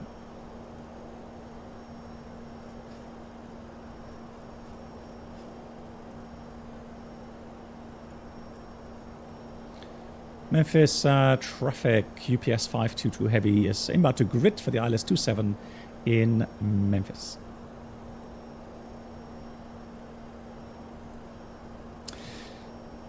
Yeah, so Naples has a fairly short runway. But again, performance-wise, a 787-8 can land there. That's not the problem.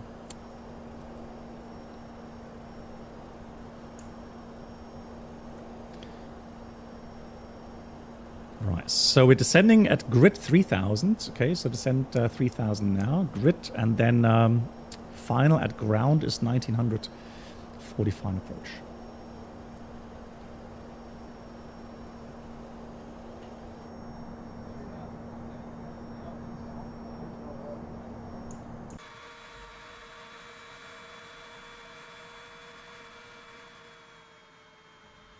Oh, yeah. Italy in general has great food. Cool. Approaching 3,000 feet. I'm going to start slowing down here. 230 knots. And we have the ILS indications. So here we would have to go listen to the identifier manually.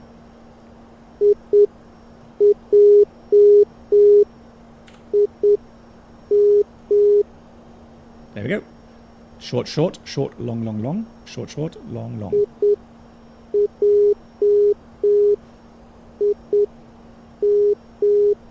And there we go. We have identified the ILS. So let's get the lock armed. Lock is armed.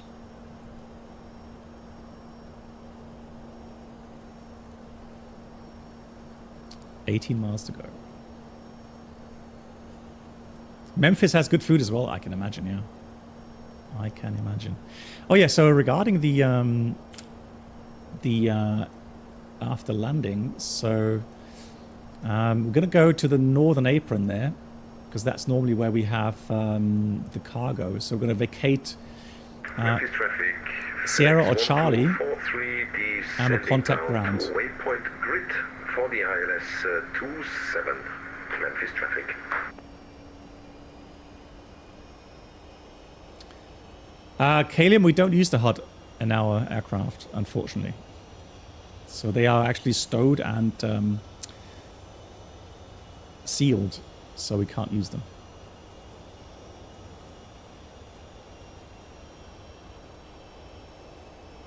And we got lock.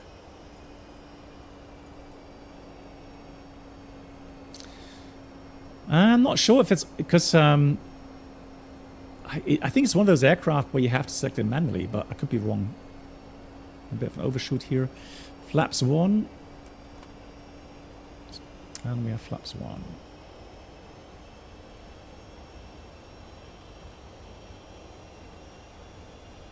Memphis traffic. UPS 522 Heavy is 13 miles out. ILS 27 in Memphis. Alright. Approach mode. Glide slope armed. Do we arm the speed brakes here or not? Normally, yes. Normally, yes. Yeah, there we go.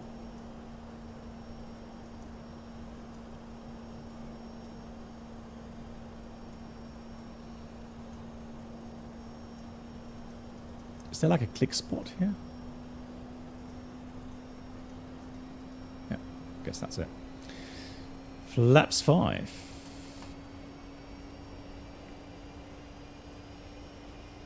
And here's a glide slope, 5,000, missed approach, set. We are at 9 miles. That looks like the correct glide slope. Let's go to 8 knots. Let's do flaps 15. Oh. Gears coming down.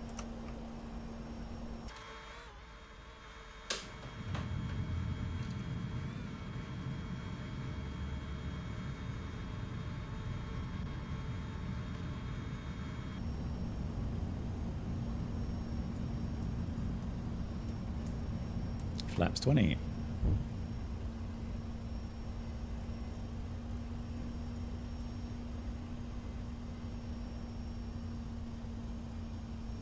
So I can dial up the sim sounds again a bit, can't I? Hang on, it's a bit quiet now. There we go. And flaps 30. And plus 5 is 147.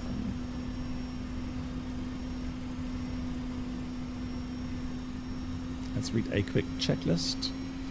So we have approach checklist, altimeter 2991 set, buffet set, and landing cabin secured, speed brake armed, landing gear down, and the flaps are 30 set. Land 3 it would have, cool.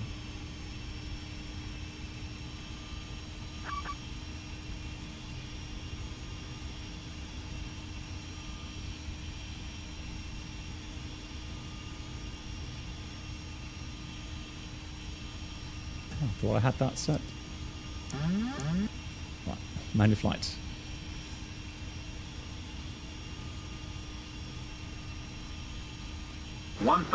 It's checked. Looks slow on the speed. Oh! What's happening to my throttles? Ah! Whew.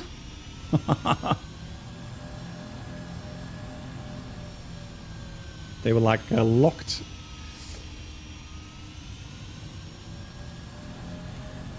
Memphis traffic, UPS 522 Heavy is on a 4-mile final, runway 27 in Memphis. Alright, let's get the aircraft nicely trimmed. First landing in the 767. Have not landed this beauty just yet. 500. Memphis traffic, FedEx 1243 on a 11-mile final, runway 27, Memphis traffic. It hand flies nicely. It's really, really beautifully balanced.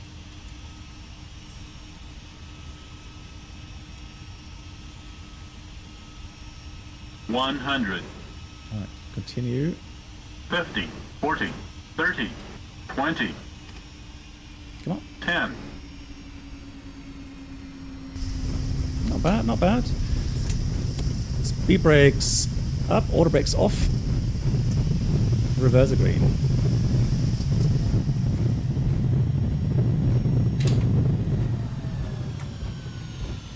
I'm not sure why the speed brakes, so the auto brakes deactivated. 60 knots were passed, and then we're going to go to the right. 0.9.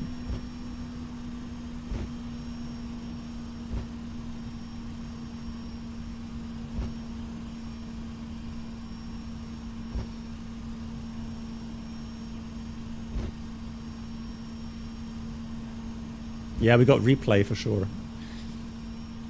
Memphis traffic, UPS 522 Heavy is vacating runway 27.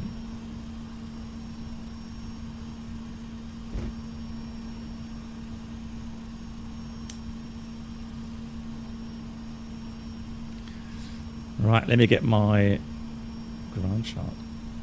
Memphis ground, good evening from UPS 522 Heavy, just vacated. UPS 522 Heavy, welcome to Memphis. You park it at the UPS ramp?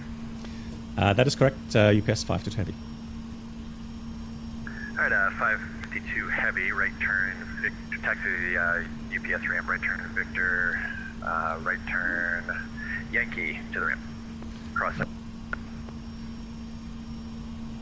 Okay, so right Victor, and then on to Yankee, and did you already say we're already cleared to cross 27 at Yankee?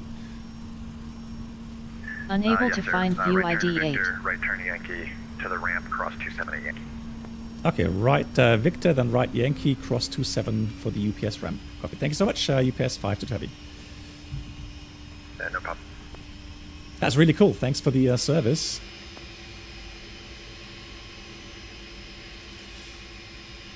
I'm just worried about the other guys coming in, but that's my responsibility, right? To make sure that I'm not getting in conflict.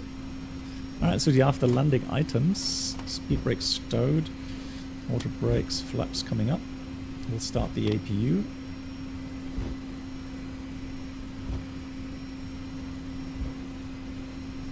Right, there's Yankee. UPS 522 Heavy, let's cancel that crossing clearance. Go ahead and hold short 27 on Yankee for inbound 777. Yeah, traffic's inside. We're holding short 27 at Yankee, UPS 522 Heavy. Yeah, come on. That's my fault. I should have been looking on the other scope. I appreciate the flexibility. No worries at all. Ah, look at that. Beautiful. FedEx, that's MAN, I think. Nicely done. Those flaps. You lost part of your flaps there. 522 heavy, no delay, cross 27 at Yankee. Okay, no delay, crossing 27 at Yankee, UPS 522 heavy. Right, next inbound, so we cross quickly.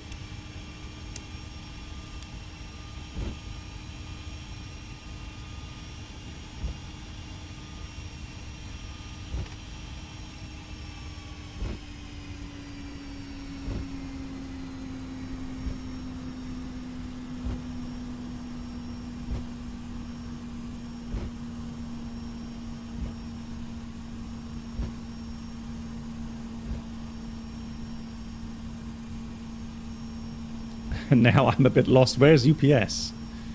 Is that Alpha? Maintenance? Hey, plane. Oh no, it's a North Cargo Ramp. South. Is that Papa? 43 heavy, you with me?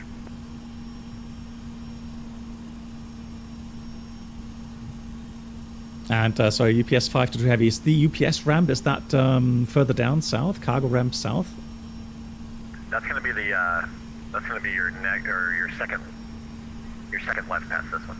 Okay, second left. Copy. Thank you a lot. Yeah, no problem. Because it's like Wilson Air Center. It doesn't really say. And that is closed for me. Lol. All right. Memphis ground. Hello, this is FedEx 1243 on taxiway. Stand by on taxiway, Victor. Alright, FedEx 1243. I think you're heavy. You turned your transponder up on me. Are you parking off the Victor taxiway, or are you going up Sierra or Charlie? No, I'm gonna park off the Victor taxiway. Okay, sir. If you don't mind, squawk by Charlie for me, please, and then you can taxi the ramp via Victor. Yeah, the only thing I'm not so 100% happy yet with the colors. Thank you, sir. But I think that's, again, it's because Microsoft looks a lot greener, doesn't it? I have not watched, Lilo, I have not watched the 220 stream. What are your thoughts on it?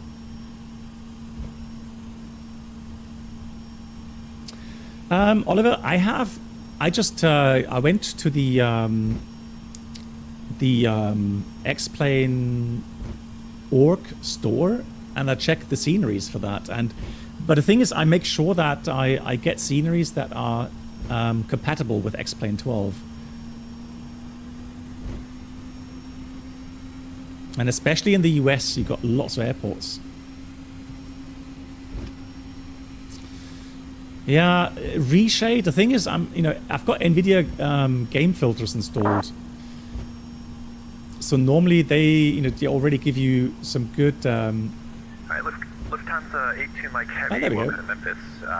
Where are you parking today?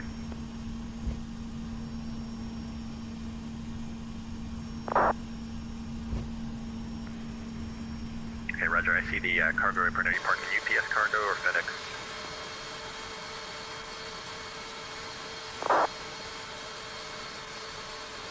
Okay, copy. Continue taxi via Victor. Follow the FedEx 777 ahead of you, and you can choose any gate down there past Victor. P3D looks better. So Joshi, I had a crash because I increased the range on the nav display very quickly to a maximum range. I have a feeling that when the nav display gets overloaded, that's when you get that crash to desktop. So it's not specifically because of the weather radar or the terrain radar. It has to do with the overload of information on the nav display. That's my theory. And there we go, UPS.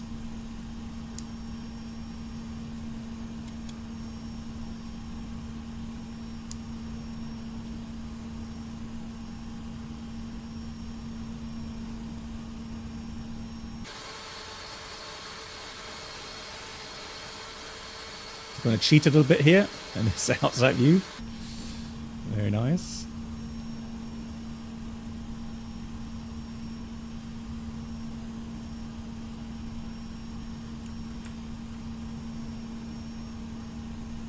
Oh. A bit too early.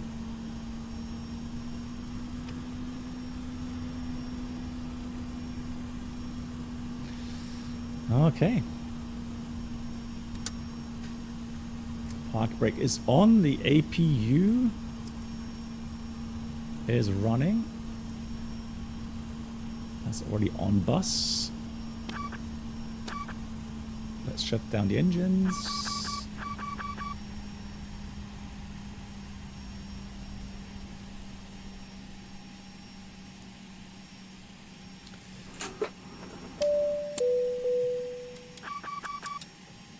Beacon. Oops, so red beacon is off. Then we'll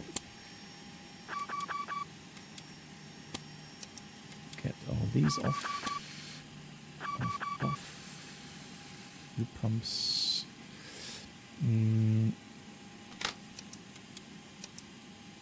APU bleed on. Transponder, and that should be it, really. Oops. Let's have a look for the checklist. We have the shutdown. Fuel pumps off. Flaps are up. Parking brake set. Fuel control switches cut off. Weather radar was never on. Cool. What do you mean, Ghost? It was bumpy. Ah, okay. It's a memory leak somewhere related to displays. Okay, that would make sense. Yeah. Right. Let me have a quick look here at the replay before we go on to the next flight. Flight toggle replay. Oh yeah, logged off automatically. So big thank you again to the wonderful controller that came online. Much appreciated. So let's do that. Okay. There we go. So let's do a quick view first of all from the tower. There we go. Only 999 replays left.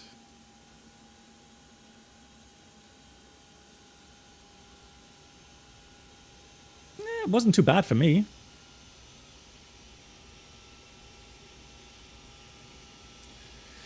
Not too bumpy for me.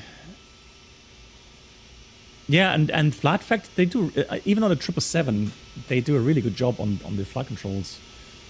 Really like it. There we go. Into the flare. Oh, that was a bit high.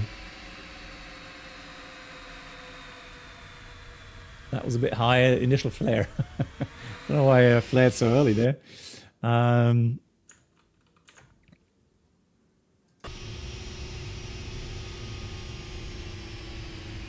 Corrected that. I saved that one, but that was a bit too early on the...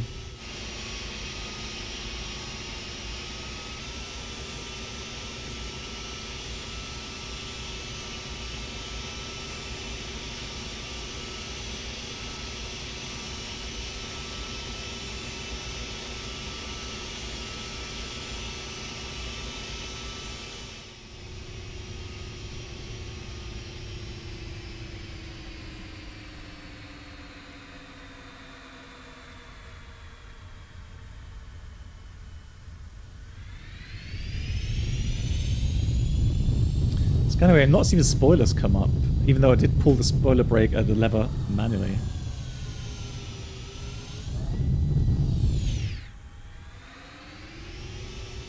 Centerline is good. At least something, right? Let me do this.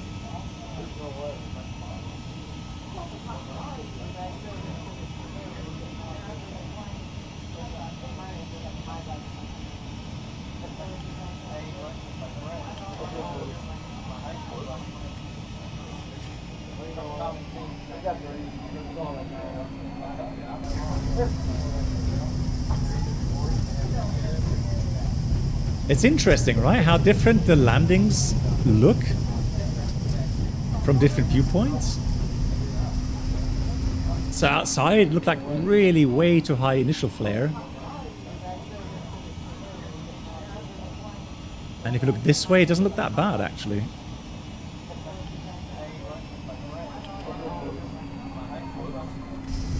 Yeah.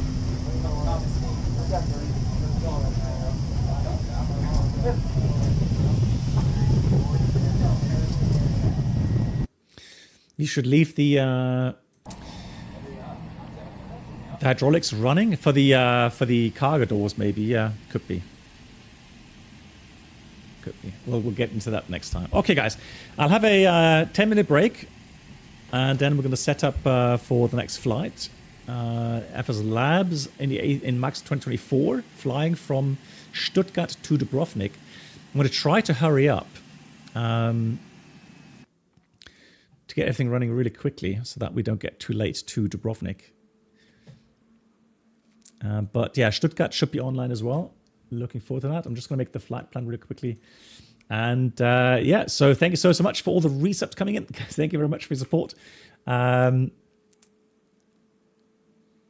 not sure, Adiola, did I say? Yeah, I did say thank you to you, Adiola, as well. Thank you so much, 757. The lithium batteries are happy with the landing. Yeah, that's important, you know. Nice. Yeah, Ted. Yeah, look, lovely, Ted. See you in the next one then. All right, guys. Thank you so much. See you in a few minutes. Take care.